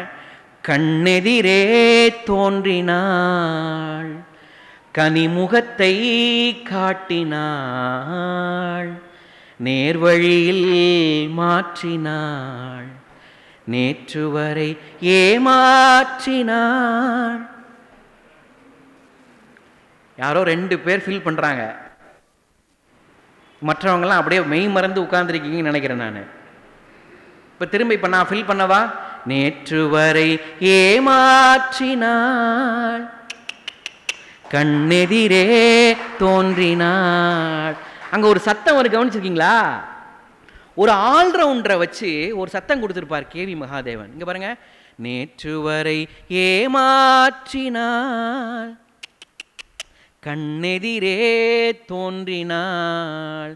நீங்கள் கவனிங்க, இந்த பாட்டில் கண்ணெதிரே தோன்றினாள், கனிமுகத்தை காட்டினாள், நேர்வழியில் மாற்றினாள், நேற்று வரை ஏமாற்றினாள்னு எழுதிட்டார் கண்ணதாசன். இங்கே பாருங்க, கண்ணெதிரே ஒருத்தங்க தோன்றும் போது ஒரு ஃபீல் வரும் தெரியுமா? இப்போ கனவுல நமக்கு கடவுள் காட்சி தராருன்னு வைங்க, ஒரு ஃபீல் வரும். எப்படி? கடவுளுக்கு அப்படியே கனவுல நமக்கு காட்சி தந்த உடனே அப்படியே புதுசாக நாம் அப்படியே உணர்ச்சி வசப்பட்டு நாம் கடவுளை பார்க்கும்போது கனவுல, அல்லது நமக்கு ரொம்ப பிடிச்சவங்களை கனவுல பார்க்கும்போது உணர்ச்சி வசப்பட்டுருந்தா அப்படின்னு உணர்ச்சி வசப்படுவோம். அந்த தோன்றினாளுக்கு அப்புறம் அந்த உணர்ச்சி வசப்படுற அந்த பாவத்தை கொண்டு வந்து அந்த மெட்டில் வச்சாரு பாருங்க கேவி மகாதேவன். கண்ணெதிரே தோன்றினாள். பாருங்க, கனிமுகத்தை காட்டினாள், நேர்வழியில் மாற்றினாள், நேற்று வரை ஏமாற்றினாள், கண்ணெதிரே தோன்றினாள். சரணம் பாடுறேன், நீங்க கைத்தட்டுவீங்க பாருங்க. என்னை அவளிடத்தில் தருகிறேன், அவள் இன்னும் என்னை ஏன் வெறுத்து மறைகிறாள். என்னை அவளிடத்தில் தருகிறேன், அவள் இன்னும் என்னை ஏன் வெறுத்து மறைகிறாள். என்றும் அவள் எங்கள் வீட்டு திருமகளாவாள், என்றும் அவள் எங்கள் வீட்டு திருமகளாவாள். அந்த இனிய மகள் எனது தாய்க்கு மருமகளானாள், இன்று கண்ணெதிரே தோன்றினாள். ஐயோ, அந்த கடைசி வரி டிஎம்எஸ் ஐயா குரல்ல கேட்கணுங்க. என்ன பாட்டுங்க. என்னை அவளிடத்தில் தருகிறேன், அவள் இன்னும் என்னை ஏன் வெறுத்து மறைகிறாள் அப்படின்னு ஒரு சங்கதி போடுவா அந்த இடத்துல. டிஎம்எஸ் ஐயா குரல்ல இன்னைக்கு இரவு போய் இந்த பாட்டு கேட்டு பாருங்க. இங்க பாருங்க, என்னை அவளிடத்தில் தருகிறேன். தருகிறேன்ங்கிற சொல்லுக்கு கேவிஎம் ஐயா டியூன் பண்ணும்போது அப்படியே தந்திருப்பாருங்க. அப்படி கை இப்படி எடுத்து தந்திருப்பாரு. அப்படி நீங்க அந்த தருகிறேன்கிற சொல்ல அந்த டியூனோட கேட்டு பாருங்க. என்னை அவளிடத்தில் தருகிறேன், அவள் இன்னும் என்னை ஏன் வெறுத்து மறைகிறாள். என்றும் அவள் எங்கள் வீட்டு திருமகளாவாள். அந்த இனிய மகள் எனது தாய்க்கு மருமகளானாள், இன்று கண்ணெதிரே தோன்றினாள். கனிமுகத்தை காட்டினாள், நேர்வழியில் மாற்றினாள், நேற்று வரை ஏமாற்றினாள். அடாடாடாடாடா. உங்களுக்கு ஒரு குறிப்பு சொல்கிறேன். இது கல்யாணி ராகத்தில் அமைஞ்ச ஒரு பாட்டு. கல்யாணி ராகத்தை பேஸ் பண்ணி இப்படி ஒரு மெல்லிசை. கல்யாணி ராகம் ரொம்ப கிளாசிக்கலான ஒரு ராகம். அது இப்படி எல்லாரும் கேட்குற மாதிரி ஒரு மெல்லிசை கண்ணதாசன் பாடலுக்கு மெட்டமைக்க முடியும்னா அது உண்மையிலேயே திரை இசை திலகம் கேவி மகாதேவன் அவர்களால் மட்டும்தான் முடியும். கண்ணதாசனுடைய வரிகளை அப்படியே உள் வாங்கி ஒரு மெட்டுக்குள்ளே கொண்டு வந்து அவர் கொடுத்த விதம் இருக்கு பாருங்க. அட்டேங்க அப்பா, அபாரங்க. எது காதல்னு பல்லவியிலேயே அவர் குறிப்பிட்டிருப்பார் பாருங்க. எது காதலாம்? நேர் வழியில் மாற்றினாள். வேறு வேறு திசையில், மோசமான திசையில் பயணிச்சிட்டு இருந்த ஒருத்தனை நேர் வழியில் கொண்டு வருகிற ஒரு உறவு இருக்கு பாருங்க. அதுதான் சார் காதல். அதுதான் காதல்.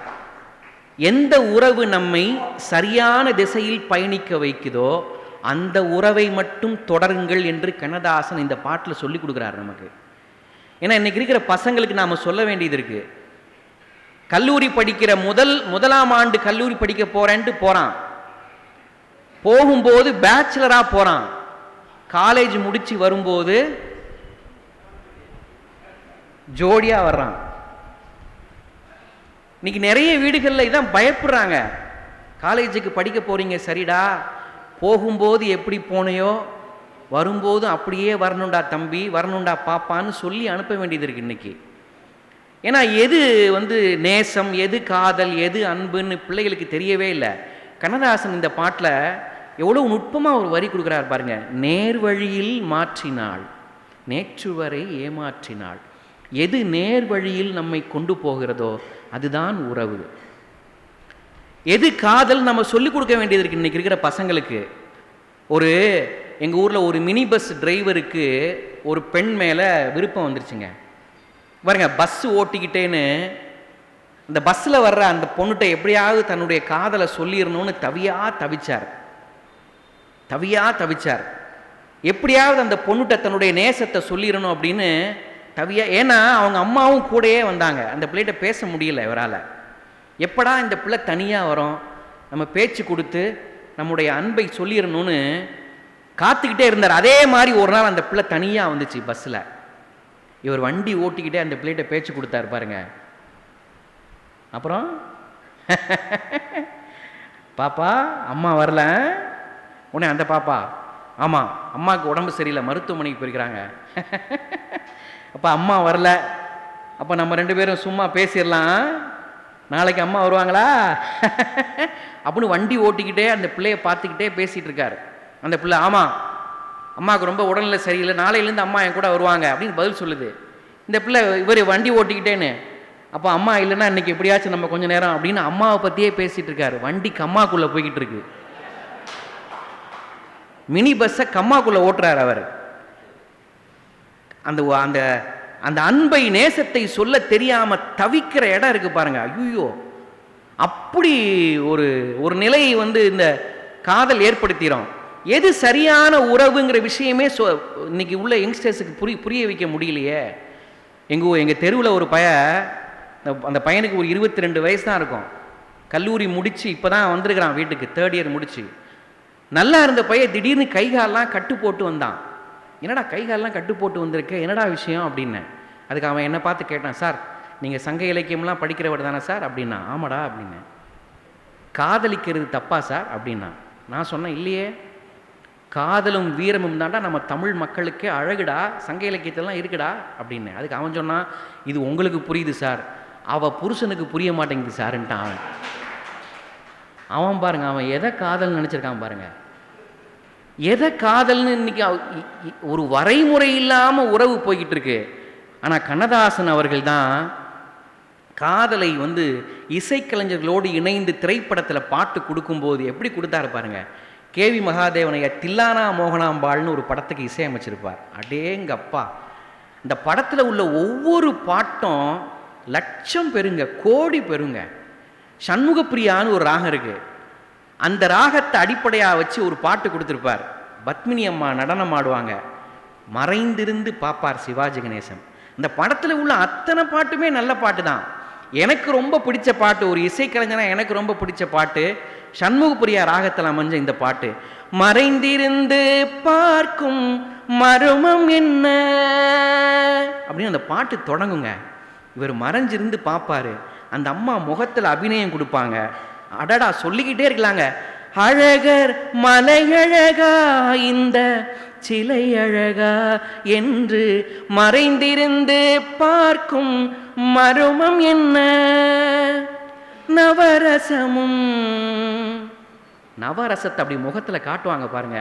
தமிழ் சினிமா இதுவரை நவரசம் என்கிற சொல்லை பத்மினியின் முகத்தில் தான் பார்த்து ரசிச்சிருக்குங்க. அதுக்கப்புறம் நம்ம பார்க்கவே முடியலங்க, பார்க்கவே முடியல.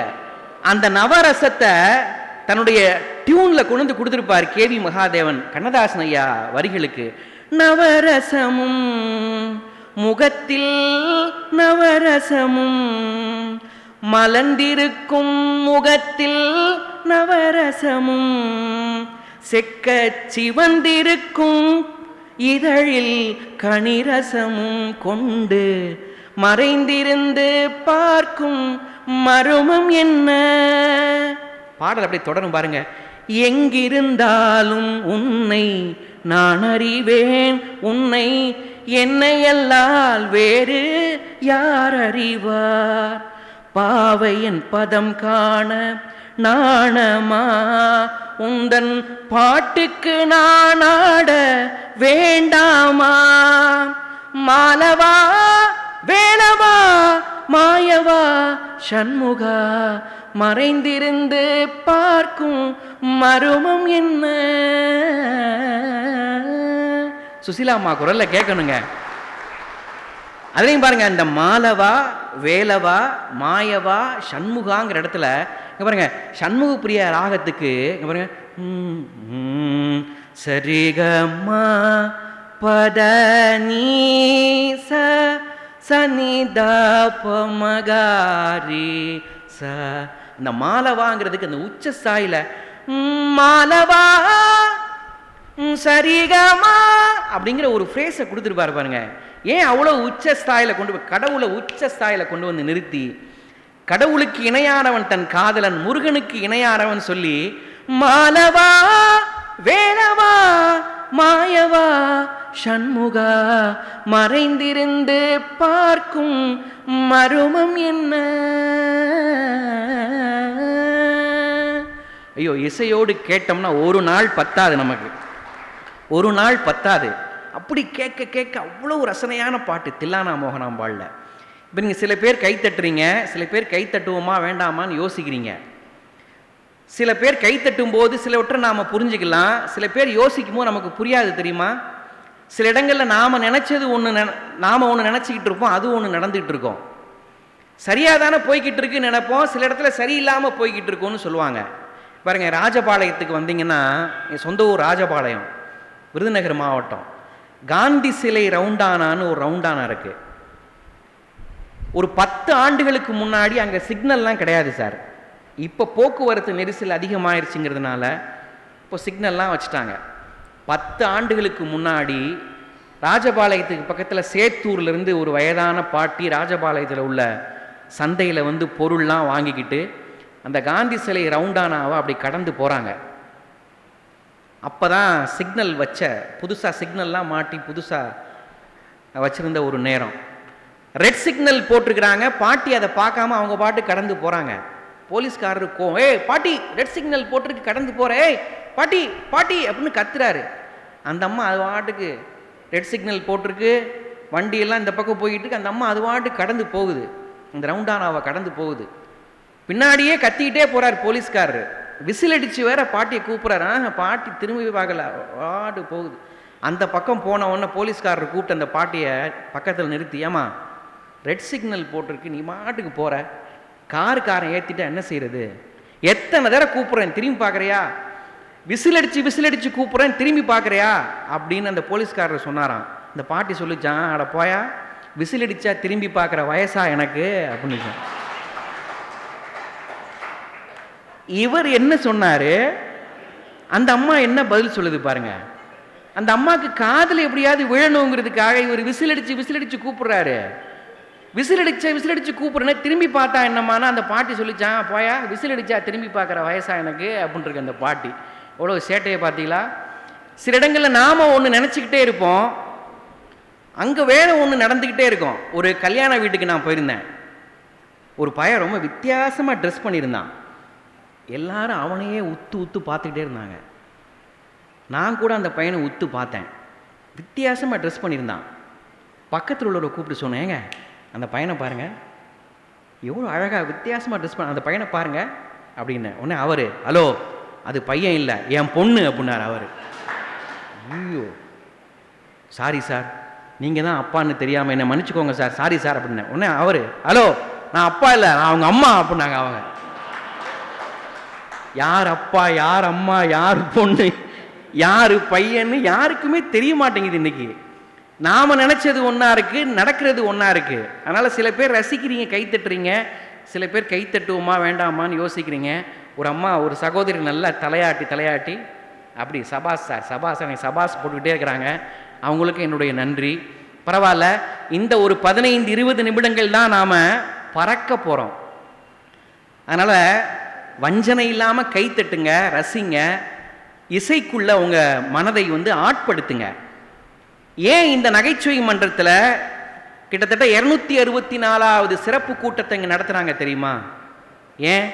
வாழ்க்கையில் நம்ம எல்லாருக்குமே பல்வேறு வகையான காயங்கள் இருக்கா இல்லையா? பல சோதனைகள் இருக்கு. இப்போ நான் இங்கே பேசிட்டு இருக்கிறேனே, 8:55க்கு வரக்கூடிய ட்ரெயினை பிடிச்சிட முடியுமாங்கிற ஒரு சோதனை கூட எனக்கும் இருக்கு. எல்லாருக்குமே இன்னொரு உலகத்தில் இன்னொரு இடத்துல வரக்கூடிய சோதனைகளை நினைச்சு, ஏற்கனவே ஏற்பட்ட காயத்தை நினைச்சு நாம எப்பவுமே வருத்தப்பட்டுக்கிட்டே இருக்கக்கூடிய ஒரு சூழல் அமைஞ்சுக்கிட்டே இருக்கும். ஒரு காயம் எப்ப மறையும் தெரியுமா?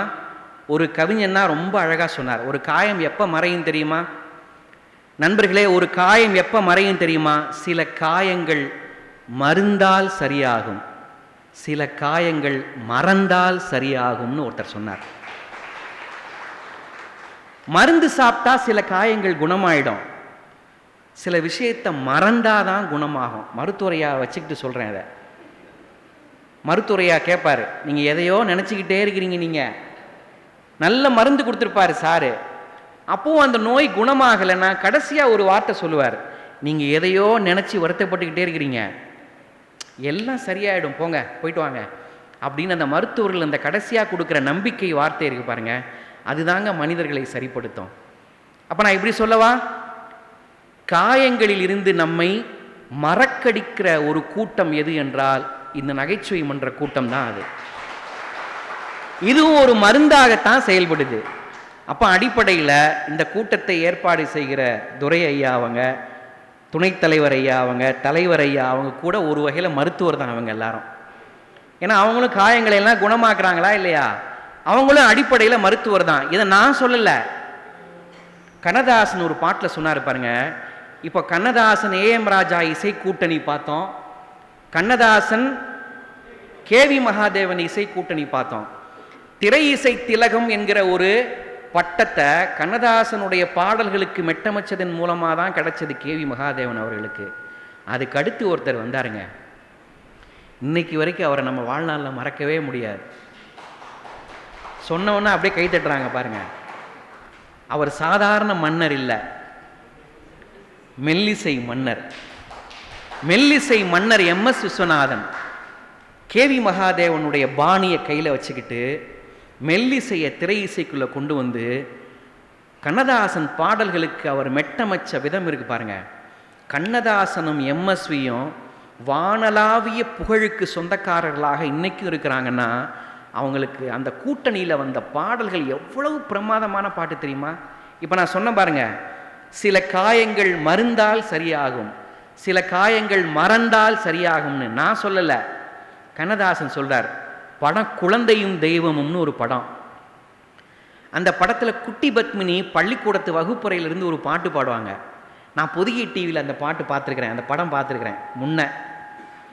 இந்த பாட்டில் அந்த வரிகளை நாம் சரியாக கேட்காம கடந்து போயிருப்போம்.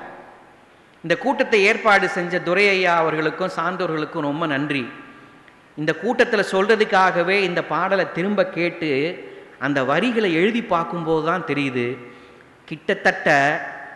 கிட்டத்தட்ட தமிழ் மக்களுக்கான அறத்தை, நேர்மையை, வாழ்வில் நாம் கடைபிடிக்க வேண்டிய ஒழுக்கத்தை ஒரே பாடலில் கவியரசர் கண்ணதாசன் ஒரே பாட்டில், இந்த குழந்தையும் தெய்வமும் பாட்டில். நான் அந்த பாட்டினுடைய பல்லவி மட்டும் பாடுறேன். குழந்தையும் தெய்வமும் குணத்தால் ஒன்று, குற்றங்களை மறந்துவிடும் மனத்தால் ஒன்று. இந்த உலகத்திலே யார் மகிழ்ச்சியாக இருப்பாங்க தெரியுமா? குழந்தைகள் தான் மகிழ்ச்சியாக இருப்பாங்க. நாம் மகிழ்ச்சியாக இருப்போம்னு நினைக்கிறீங்க? இங்கே நம்ம நகைச்சுவையாக பேசும்போது கேட்டுட்டு சந்தோஷமாக இருந்துட்டு வெளியில் போன உடனே அடுத்த வேலையில் நாம் முங்கிடுவோம், டென்ஷன் ஆகிடுவோம். ஆனால் குழந்தைங்க எப்போவுமே எல்லாத்தையும் மறந்துடுவாங்க, குறிப்பாக குற்றங்களை மறந்துடுவாங்க. எப்போ எனக்கு வாழ்நாள் முழுக்க நண்பராக இருப்பார் தெரியுமா துரை ஐயாவும் நானும் எப்போ நண்பர்களாக இருப்போம் தெரியுமா?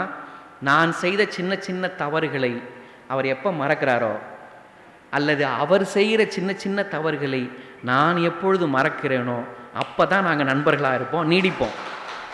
இது எல்லாருக்கும் பொருந்தும், இது எல்லாருக்குமே பொருந்தும். குழந்தைகளை நீங்கள் அவங்க சேட்டை பண்ணும்போது சப்புன்னு அடிப்போம், அப்பா அம்மாவை நம்ம அடிப்போம். அவ்வளவு அடி யாராவது நமக்கு கொடுத்தா அந்த ஆள்கிட்ட திரும்ப நம்ம பேசுவோமா? ஆனால் 10 நிமிஷம் கழித்து திரும்ப அம்மானு அப்பான்னு கட்டி அப்படி காலை கட்டி வந்து குழந்தை நிற்கும் சார். அம்மானு கட்டி நிற்கும், நமக்கே ரொம்ப அப்படியே மனசுக்குள்ளே வேதனையாக இருந்துச்சு. இந்த பிள்ளையவா போய் நம்ம அடித்தோம், இந்த பிள்ளையவா போய் நம்ம அடித்தோம் அப்படின்னு கண்ணீரோடு அந்த குழந்தையை கட்டி பிடிச்சிப்போம். இந்த விஷயத்தை அந்த 2 வரியில் சொன்னாங்க பாருங்க.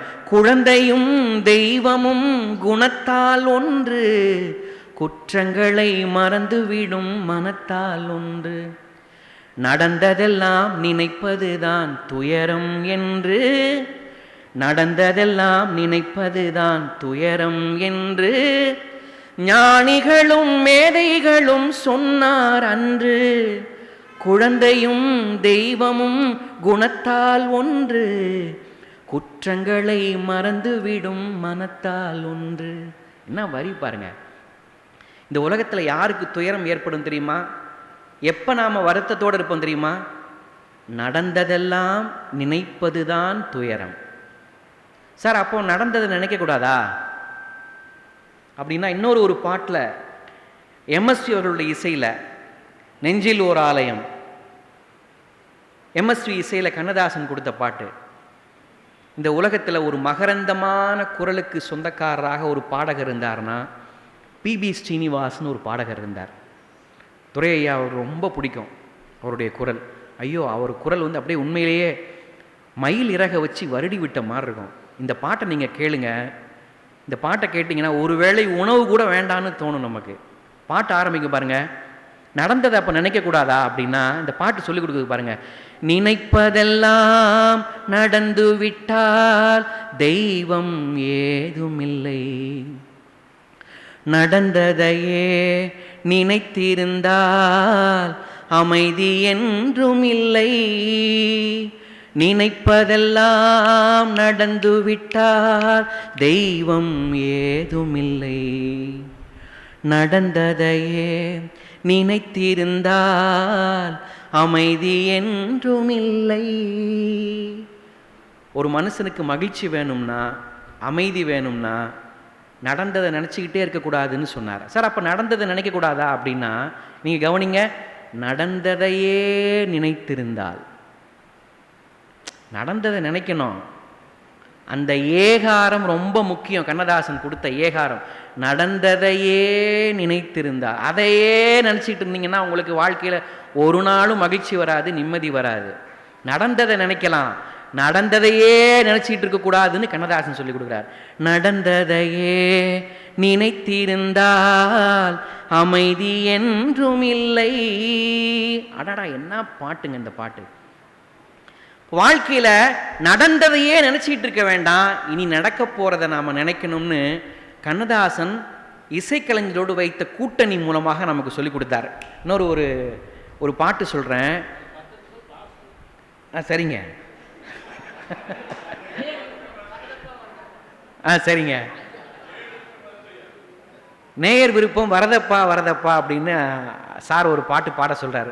பாடிடலாம், ஆனால் அதுக்கு தனியாக நீங்கள் ஒரு தலைப்பு கொடுக்கணும். என்னென்னா, வரதப்பா வரதப்பா பாட்டு வாலி அவர்கள் எழுதின பாட்டு.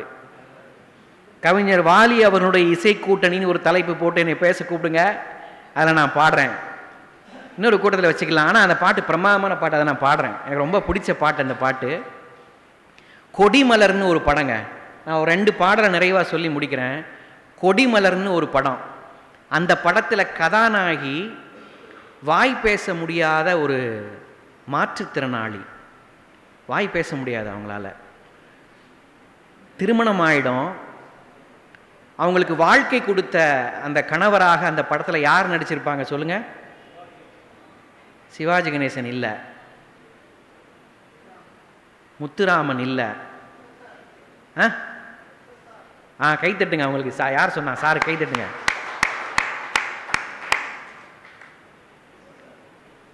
SSR அவங்க நடிச்சிருப்பாங்கன்னு நினைக்கிறேன் அந்த படத்தில்.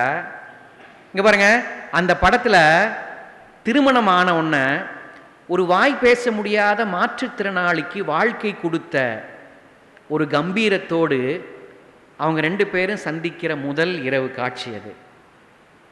அந்த அம்மா அப்படி வருவாங்க, அழுதுகிட்டே வருவாங்க. விஜயகுமாரி அம்மா நினைக்கிறேன்.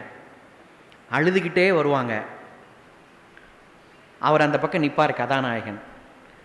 இந்த அம்மா தனக்கு இவ்வளவு பெரிய வாழ்க்கையை பரிசாக கொடுத்துருக்குறாங்களே, இவங்களுக்கு நம்ம நன்றி சொல்லணும் அப்படின்னு இவங்களுக்கு உரிய ஒரு மணமகளாக நம்மளால் வாழ்க்கையில் தொடர முடியுமான்னு தாழ்வு மனப்பான்மையோடு அந்த அம்மா வந்து நிற்பாங்க. இதுதான் சூழல். பாட்டினுடைய சிச்சுவேஷன் இதுதான். அந்த அம்மா மனசுக்குள்ளே தான் ஒரு மாற்றுத்திறனாளி, வாய் பேச முடியாத மாற்றுத்திறனாளிங்கிற தாழ்வு மனப்பான்மை இருக்கும். கணவனினுடைய கால்களில் பூக்களை கொண்டு வந்து வச்சு நன்றி சொல்லுவாங்க. பாட்டு தொடங்கும். பாட்டு பாடினவர் யார் தெரியுமா? நம்முடைய மனம் கவர்ந்த இசைக்கலைஞர் பிபி ஸ்ரீனிவாஸ் அவர்கள். வாய் பேச முடியாதுங்கிறதுனால கண்ணதாசன் அந்த வாய் பேச முடியாத கதாபாத்திரத்தை அந்த பாட்டு மூலமாக அறிமுகப்படுத்தும் போது ஒரு சொல் போட்டிருப்பார் முதல்ல. அந்த சொல்லே அந்த அம்மாவை அறிமுகப்படுத்திடும். பாட்டு பாருங்க. பாட்டு இப்படி தொடங்கும். மௌனமே பார்வையால் ஒரு பாட்டு பாட வேண்டும், நாணமே ஜாடையா ஒரு வார்த்தை பேச வேண்டும். வாய் பேச முடியாத மாற்றுத்திறனாளிங்கிறத ஒரு சொல்லில் அறிமுகப்படுத்துவார் பாருங்க. நீ பேச முடியலன்னா பரவாயில்லம்மா, உன் மௌனம் இருக்கு பாருங்க, அந்த மௌனம் என்னும் பார்வையால் நீ ஒரு பாட்டு பாடு அப்படின்னு எழுதியிருப்பார் கண்ணதாசன். உன் மௌனமே எனக்கு பாட்டு. நண்பர்களே, ஒரு மனிதன் எப்போது முழுமையடைகிறான் தெரியுமா? ஓஷோ சொல்றார், ஒரு மௌனமும் ஒரு பாடலும் சந்திக்கின்ற நேரத்தில்தான் ஒரு மனிதன் முழுமையடைகிறான் என்று எழுதுகிறார். ஒரு மௌனமும் ஒரு பாடலையும் ரெண்டையும் இணைச்சு நீங்க கேட்கும்போது, ஒரு இசை கேட்கும்போது தான் ஒரு மனிதன் முழுமையடைகிறான். ஒரு மௌனமும் ஒரு பாட்டும் சேர்ந்து ஒரு மனிதனை முழுமையடைய செய்து விடும்னு சொல்றார் ஓஷோ.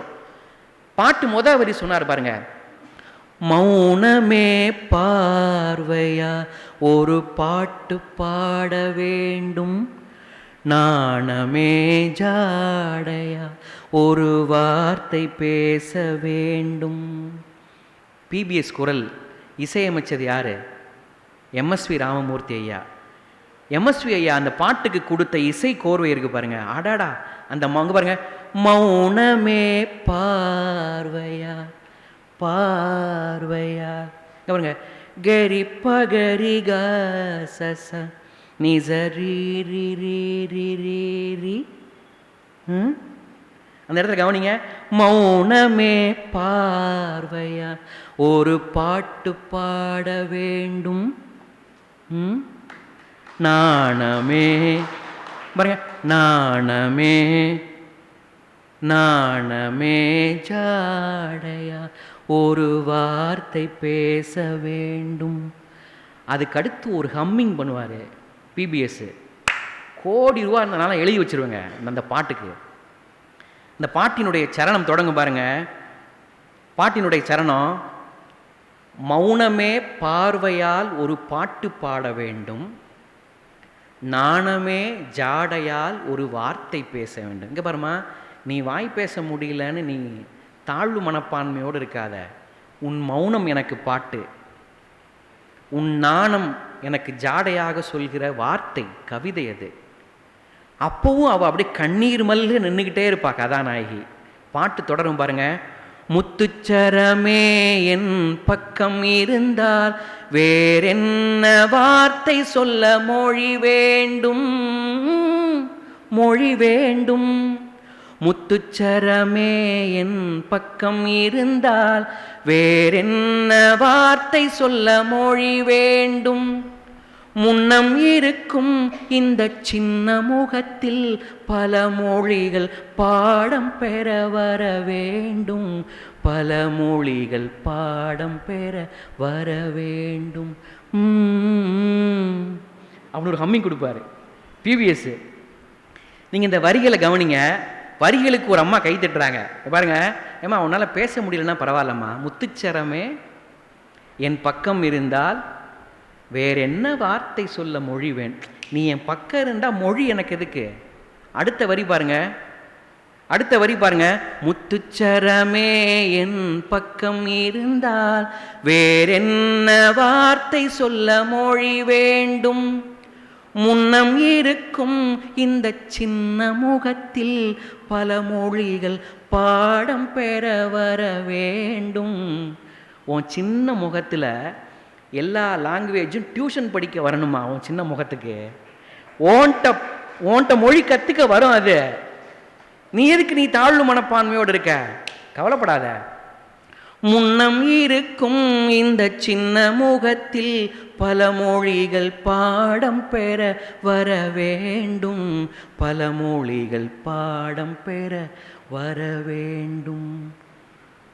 அப்போ அந்த சரணம் அதோட முடிஞ்சிருந்தா கூட நம்ம உள்ளுக்குள்ளே போய் தச்சிருக்காது. அடுத்து பிபிஎஸ் ஒரு ஹம்மிங் வர பாருங்க, பல மொழிகள் பாடம் பெற வர வேண்டும்,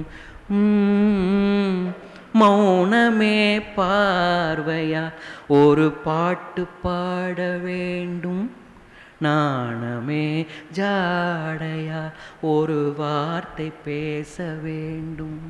டேங்கப்பா, என்னங்க கண்ணதாசனும் எம்எஸ்வி அவர்களும் பிபி சீனிவாஸ் அவர்களும் இணைந்து ஒரு இசை கூட்டணி போட்டு ஒரு வாழ்க்கையினுடைய ஒரு இல்லற தர்மத்தை ஒரு பாட்டுக்குள்ளே கொண்டு வந்து வச்சாரு பாருங்க.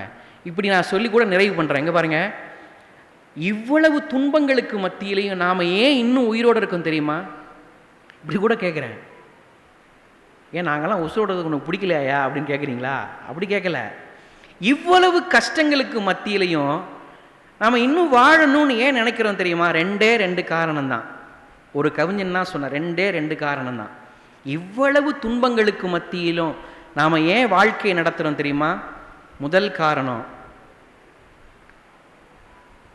நாம் இன்னொருவருக்கு ஆறுதலாக இருக்கிறோம்ங்கிற நம்பிக்கை ஒன்று.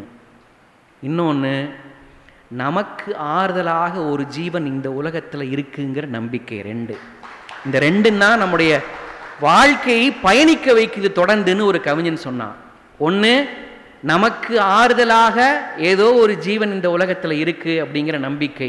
இன்னொன்று, இன்னொருவருக்கு ஆறுதலாக நாம் இருக்கிறோங்கிற ஒரு நம்பிக்கை. இந்த ரெண்டு நம்பிக்கை தான் தொடர்ந்து இந்த உலகத்தில் நம்ம பயணிக்க வைக்குதுன்னு சொல்லுவாங்க. அப்படி ஒரு நம்பிக்கையை இந்த பாட்டில் கண்ணதாசன் கொடுத்துருப்பார். கவலைப்படாத, கவலைப்படாத, அதனால பேச முடியலன்னா என்ன, கவலைப்படாத, நீ எவ்வளோ பெரிய முக்கியமான ஒரு இசையை, ஒரு பாடலை உன்னுடைய மௌனத்தின் மூலமாக நீ கொடுத்துற தெரியுமா அப்படின்னு எவ்வளோ பெரிய ஆறுதலை ஒரு பாட்டில் கொண்டு வந்து கொடுத்துட்டா பாருங்க. ஒரு பாட்டு சொல்லி முடிக்கிறேன். வியட்நாம் வீடுன்னு ஒரு படங்க. ஐயோ, அந்த பாட்டெல்லாம் சொல்லாமல் கண்ணதாசன் அவர்களை பேசி முடிக்க முடியாது. இப்படி கூட வச்சுக்கலாம். இன்னைக்கு தான் நம்ம சிங்கம் 1, சிங்கம் 2, திருட்டு பயலே 1, திருட்டு பயலே 2 படம், காஞ்சனா 1, காஞ்சனா 2, அப்புறம் ஏதாவது 1, 2 சொல்லுங்க. விடுதலை 1, விடுதலை 2, கட்டா குஸ்தி 1, கட்டா குஸ்தி 2ன்னு படம்லாம் வருதில்ல. அது மாதிரி கண்ணதாசன் இசை கூட்டணி 1, இன்னைக்கு இன்னொரு கூட்டத்தில் கண்ணதாசன் இசை கூட்டணி 2ன்னு கூட வச்சுக்கலாம். அவ்வளவு பாடல்கள் இருக்குது சொல்கிறதுக்கு. வியட்நாம் வீடு படத்தில் ஒரு பாட்டு எழுதியிருப்பார். இந்த அரங்கத்தில் பெண்கள் உட்கார்ந்துருக்கிறாங்க, குறைந்த எண்ணிக்கையில் தான் உட்கார்ந்துருக்கிறாங்க. ஒரு ஆடவனுக்கு மனைவி என்பவள் யார் அப்படின்னு சொல்லி கொடுத்த ஒரு பாட்டு, கண்ணதாசனுடைய பாட்டு. மனைவி யாராம்? ஒவ்வொரு வாழ்க்கையில் நடந்த, ஒவ்வொரு குடும்பத்தில் நடக்கிற சின்ன சின்ன சம்பவங்கள் மூலமாக ஒரு ஆடவனுக்கு வாழ்க்கையே கொடுக்கக்கூடியவள் மனைவியான். இங்கே பாருங்க, நான் ஒரு சம்பவம் சொல்கிறேன். குழந்தைங்க சேட்டை பண்ணும்போது அம்மா குழந்தைய பார்த்து சொல்லுவாளாம், என்ன ஏய் ஏய் என்ன சேட்டை பண்ணிட்டு இருக்க, அப்பாட்ட சொல்லவா அப்படின்னு குழந்தைகிட்ட அம்மா ஏன் சொல்லுவா தெரியுமா? ஏன் சொல்லுவான்னா, ஒரு மேலதிகாரிக்கு கிடைக்க வேண்டிய கௌரவத்தை கணவனுக்கு கொடுக்கக்கூடிய முதல் உறவு மனைவி. மேலதிகாரி அப்பா யார் தெரியுமா? மேலதிகாரி அவரு. ஒரு மேலதிகாரிக்கு கிடைக்க வேண்டிய முதல் கௌரவத்தை கணவனுக்கு கொடுக்கக்கூடிய முக்கியமான உறவு மனைவி. எப்படியெல்லாம் குழந்தைங்களை வழி நடத்தும் போது கணவனுக்கு எப்படி ஆதாரமாக மனைவி இருப்பா பாருங்க. கல்யாணம் ஆகி ஒரு 2-3 வருஷம் கழிச்சு வீட்டில் நடக்கிற ஒவ்வொரு நிகழ்ச்சிகளையா நம்ம பார்த்துக்கிட்டே வந்தோம்னா நமக்கு தெரியும், மனைவியினுடைய முக்கியத்துவம் தெரியும். ஒரு நாள் திடீர்னு நம்ம செய்தித்தாள் படிச்சுக்கிட்டு இருக்கும்போது, ஆண்களை சொல்கிறேன், ஆண்கள் செய்தித்தாள் படிச்சுக்கிட்டு இருக்கும்போது, சீட்டு விளையாடிக்கிட்டு இருக்கும்போது, தொலைக்காட்சி பார்த்துட்டு இருக்கும்போது, சமையலறையிலிருந்து மனைவி வேகமாக வருவாங்க. ஏங்க இந்த டப்பாவை திறந்து கொடுங்க அப்படிம்பாங்க. நம்ம முக்கியமான வேலை பார்த்துட்டு இருப்போம், வெறுப்போட கொண்டா அப்படின்னு வாங்கி டப்பாவை திறப்போம். இங்கே பாருங்க, நாம் வீட்டில் இல்லாத பல நேரம் அதே டப்பாவை திறந்தவங்க தான் அவங்க. உண்மைதானே? சத்தியமாக சொல்கிறேன், அந்த சகோதரியை வச்சுட்டு சொல்கிறேன். இந்த டேபிளை ஒத்தால அந்த அம்மா தூக்கிட்டு இருக்கும்போது நான் பார்த்து மிரண்டேன். நான் அந்த அம்மாவுக்கு ஒரு கரவொலி கொடுங்க. அந்த அம்மாவுக்கு அவ்வளோ வேலையும் ஒரு ஆண் மகனை போல நின்று இந்த வயரெல்லாம் எடுத்து வச்சு அந்த சகோதரியை பார்த்து நான் உண்மையிலே மெய் சிலிர்த்து போனேன். அந்த சகோதரிக்கு என்னுடைய வணக்கத்தை சொல்லிக்கிறேன். எல்லா வேலையும் இழுத்து போட்டு பெண்கள் இன்னைக்கு செய்கிறாங்க, ஜெயிக்கிறாங்க, முன்னணியில் நிற்கிறாங்க. ஆனால் டப்பாவை திறக்கிறதுக்கு கணவன்கிட்ட கொண்டு கொடுப்பாங்க. ஏன்? அதில் ஒரு விஷயம் இருக்குது. பெண்கள் சில விஷயங்களை சொல்லாமல் சொல்லுவாங்களாம். பல நாட்கள் கணவன் இல்லாத நேரத்தில் அதே டப்பாவை திறந்தவங்க இப்போ ஏன் டப்பாவை கொண்டு வந்து கணவன்கிட்ட கொடுத்து இந்த டப்பாவை திறந்து கொடுக்க என்னால் திறக்க முடியல அப்படின்னு சொல்கிறாங்க தெரியுமா? ஏன்னா என்னை விட பலம் வாய்ந்தவன் நீ என்று கணவனுக்கு எப்போதும் நம்பிக்கை கொடுக்கக்கூடிய உறவு மனைவி. நல்லா தான் கைத்தட்டலாம்ல பெண்களுக்காக. என்னை விட பலசாலிப்பா நீயே, மறந்துடாத, என்னை விட பலசாலி நீன்னு ஒவ்வொரு முறையும் நம்பிக்கை கொடுத்துக்கிட்டே இருப்பாங்களாம் பெண்கள், அவங்க செய்யக்கூடிய ஒவ்வொரு காரியமும். இப்படி கூட சொல்லி முடிக்கிறேன். வீட்டில் 2வது குழந்தை பிறந்த உடனே நடக்கும் பாருங்க, ஒரு சம்பாஷணை நடக்கும் பாருங்க. அடே எங்க அப்பா, பெண்களை நாம வச்சு கொண்டாடணுங்க. முதல் குழந்தை பெண் குழந்தை ஏமாந்து போயிடக்கூடாதுங்கிறதுனால 2வது குழந்தை பிறந்த உடனே அம்மா என்ன சொல்லுவா தெரியுமா? முதல் குழந்தைய கூப்பிட்டு, ஏய் பாப்பா, ஏய் நீ அக்கா ஆயிட்ட, நீ அக்கா ஆயிட்டடா. பாப்பாவை நான் குளிப்பாட்டும் போது இனிமேல் நீ தான் சோப்பு போட்டு விடணும், நீ தான்டா பாப்பாவை பார்த்துக்கணும். பாப்பாவுக்கு நான் உணவு ஊட்டுவேன்ல, நிலாவை யார் காட்டணும்? நீ தான் காட்டணும். பாப்பா தூங்குவா பாரு, தொட்டில யார் ஆட்டணும்? நீ தான் ஆட்டணும்டா அப்படின்னு அந்த முதல் குழந்தைய தயார் செய்வாங்க பாருங்க பெண்கள். எப்படி தயார் செய்வாங்க தெரியுமா? சாமர்த்தியமாக குழந்தை வளர்ப்பில் இருக்கக்கூடிய பொறுப்புகளை சம அளவு அந்த குழந்தைக்கு பகிர்ந்து கொடுத்து அந்த முதல் குழந்தையை வீட்டின் துணை மேயராக மாற்றுகிற மிகப்பெரிய வேலையை செய்யக்கூடியவர்கள் மனைவிகள் தான், பெண்கள் தான். பெண்கள் தான் செய்வாங்க. குழந்தை அப்படி துணை மேயராக மாற்றி நிப்பாட்டுவாங்க பாருங்க. அதனால தான் கண்ணதாசன் பாட்டு கொடுத்தார். எம்எஸ்வி அவர்கள் எழுதினார். எப்படி? கால சுமை தாங்கி போலே மார்பில் என்னை தாங்கி வீழும் கண்ணீர் துடைப்பாய் அதில் என் விம்மல் தனியுமடி ஆலம் விழுதுகள் போல் உறவு 1000 இருந்தும் என்ன வேறென நீ இருந்தாய் அதில் நான் வீழ்ந்து விடாதிருந்தேன் உன் கண்ணில் நீர் வழிந்தால் என் நெஞ்சில் உதிரம் கொட்டுதடி. நான் வரீங்க. ஆலம் விழுதுகள் போல் உறவு 1000 இருந்தும் என்ன. நண்பர்களே, உண்மையிலேயே விளையாட்டுக்காக நம் துணைவியாரை நம்ம அப்பப்போ கிண்டல் பண்ணுவோம். ஆனால் இங்கே இருக்கிற ஆண்கள் நிறைய பேருக்கு சொல்கிறேன், ஒரு நாளும் நீங்கள் அவங்கள விட்டு கொடுக்காதீங்க. மற்றவங்களுக்கு முன்னாடி, நம்முடைய உறவுக்காரங்களுக்கு முன்னாடி நம்முடைய துணையை ஒரு நாளும் விட்டு கொடுத்து பேசிடக்கூடாது. எப்போதும் அவர்களை உயர்த்துகிற ஒரு நபர் தான் ஆடவன், அவன்தான் ஆம்பளங்கிற விஷயத்தை நீங்கள் மறந்துடவே கூடாது. கண்ணதாசன் சொல்லிக் கொடுக்கிறார், ஆலம் விழுதுகள் போல் உறவுகள் 1000 இருந்தும் என்ன வேறென நீ இருந்தாய் அதில் நான் வீழ்ந்து விடாதிருந்தேன்னு சொன்னார். வேறு மாதிரி அவங்க இருக்க போய்த்தான் நாம் வீழ்ந்து விடாமல் இருக்கிறோன்னு கண்ணதாசனும் எம்எஸ்வியும் இணைந்து ஒரு இசை கூட்டணியில் நம்ம கொடுத்தாங்க. 2 வரி பாடல் சொல்லி முடிக்கிறேன். ஏஎம் ராஜாவுடைய இசை கூட்டணியில் தொடங்கணும், இளையராஜா இசை கூட்டணியோட முடிக்கலாமா இந்த அமர்வை? கண்ணதாசன் நிறைந்த புகழுக்கு சொந்தக்காரர். நிறைவான புகழ் கண்ணதாசனுக்கு எப்போ வந்ததுன்னா, கடைசி காலத்தில், கண்ணதாசனுடைய நிறைவு காலத்தில் புதுசாக வந்த இளையராஜா அவருடைய இசைக்கும் பாட்டு கொடுத்தாரு பாருங்க. அதுதாங்க சவால், அதுதான் சவால்.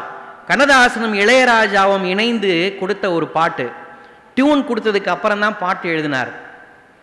அது ஒரு காதல் சிச்சுவேஷன், அது டூயட் பாடுற சிச்சுவேஷன். அது அந்த பாட்டுக்குள்ள ஒரு மயக்கம் வேணும்னு சொன்னாராம்.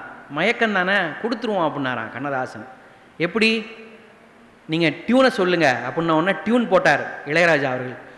தத்தாத்தா தத்தாத்தா தத்தாத்தா தத்தாத்தா. என்ன வேணும்னு கேட்டீங்க? இல்லை, ஒரு மயக்கம் வேணும்னு கேட்டேன். இந்த டியூனுக்குள்ள வரிகளில் ஒரு மயக்கம் வேணும், அப்படி தானே, வச்சிடுறேன் அப்படின்னு வரிகளுக்குள்ள மயக்கத்தை கொண்டு வந்து வச்சார் பாருங்க. பொன்னாரம் பூவாரம் கண்ணோரம் சிங்காரம். கவனிச்சிங்களா? ஒவ்வொருலையும் ரம்மு வந்துக்கிட்டே இருக்கும் பாருங்க. ஒரு மயக்கம் கேட்டீங்கள, பாட்டுக்குள்ள ஒரு மயக்கம் வேணும்னு கேட்டீங்களா, கண்ணதாசன் பாருங்க. பொன்னாரம் பூவாரம் கண்ணோரம் சிங்காரம் பொழுதுகள் கோடி புதுமைகள் தேடி வா வெண்ணிலா ஒரு தேர் கொண்டு வா செந்தே நீலா ஒரு சீர் கொண்டு வா பொன்னாரம் புவாரம் கண்ணோரம் சிங்காரம். சரணத்தில் சொல்லி முடிக்கலாம். அழகான டியூனுங்க. எஸ்பிபி குரல் அந்த பாட்டை கேட்கணும். மெதுவாக தாலாட்டு சொல் தென்றலே மேலாடை சதிராட வா தென்றலே அழகு ரதம் அசைகிறது ஊர்வலமாய் வருகிறது வா பண்பாடு மாறாத தென்பாங்கு பூவே காலமெல்லாம் தேனிலவுதான் பொன்னாரம் பூவாரம் கண்ணோரம் சிங்காரம். அப்படி பாட்டுக்குள்ள மயக்கத்தை உள்ள வச்சு எழுதின கண்ணதாசன் நிறைய இசைக்கலைஞர்களோடு பயணித்து நமக்கெல்லாம் சிறகுகள் முளைப்பதற்கு காரணமாக இருந்தார். நண்பர்களே, ஐயா நேரம் ஆயிடுச்சியா? இன்னொரு நண்பர்களே, இப்படி சொல்லி கூட நிறைவு செய்யலாம். எப்படி அப்படின்னா, இப்படி சொல்லி கூட இந்த அமர்வை நிறைவு செய்யலாம். கவியரசு கண்ணதாசனும் இசையமைப்பாளர்களும் இணைந்து தமிழ் சமூகத்தினுடைய இந்த திரை இசையை மிக ஒரு உயர்ந்த ஒரு இடத்துக்கு கொண்டு போய் அப்படி நிறுத்தியிருக்கிறாங்க. எல்லா புகழும் இறைவனுக்கேன்னு நம்ம அடிக்கடி நம்ம பேசுவோம், படிப்போம். நம்ம சரியாக சொல்ல போனால் எல்லா புகழும் கண்ணதாசனுக்கே அப்படின்னு சொல்லி முடிக்கலாம். எல்லா புகழும் கண்ணதாசனுக்கேன்னு சொல்லி முடிக்கலாம். ஓஷோ அவர்கள் இசையை பற்றி சொல்லும்போது வரி சொல்வார், இந்த உலகத்திலேயே மிகச்சிறந்த இசைக்கருவி எது அப்படின்னு ஒரு கேள்வி கேட்டார். உங்களுக்கு பிடிச்ச இசைக்கருவி எதுன்னா நீங்கள் என்ன சொல்லுவீங்க? சிலருக்கு தபேலா பிடிக்கும், சிலருக்கு கீபோர்டு பிடிக்கும், சிலருக்கு ஃப்ளூட்டு பிடிக்கும், சிலருக்கு மிருதங்கம் பிடிக்கும் அப்படின்னு நிறைய பேர் சொல்லுவீங்க. ஓஷோ சொல்லி முடித்தார், உலகத்திலேயே மிகச்சிறந்த இசைக்கருவி மனிதனினுடைய இதயம்தான்னு சொல்லி முடித்தார். உலகின் மிகச்சிறந்த இசைக்கருவியான நம் இதயத்தை மீட்டிய விரல்கள் யாருடைய விரல்கள் தெரியுமா? கண்ணதாசனுடைய விரல்கள் தான் நம்முடைய இதயம் என்னும் இசைக்கருவியை மீட்டிக்கொண்டே இருக்கிறது. வாழ்நாள் முழுக்க கண்ணதாசனின் பாடல்களோடு சிறகடித்து பறப்போம். என்றும் உயர்ந்த உன்னதமான இடத்தில் பயணிப்போம். நன்றி, வணக்கம்.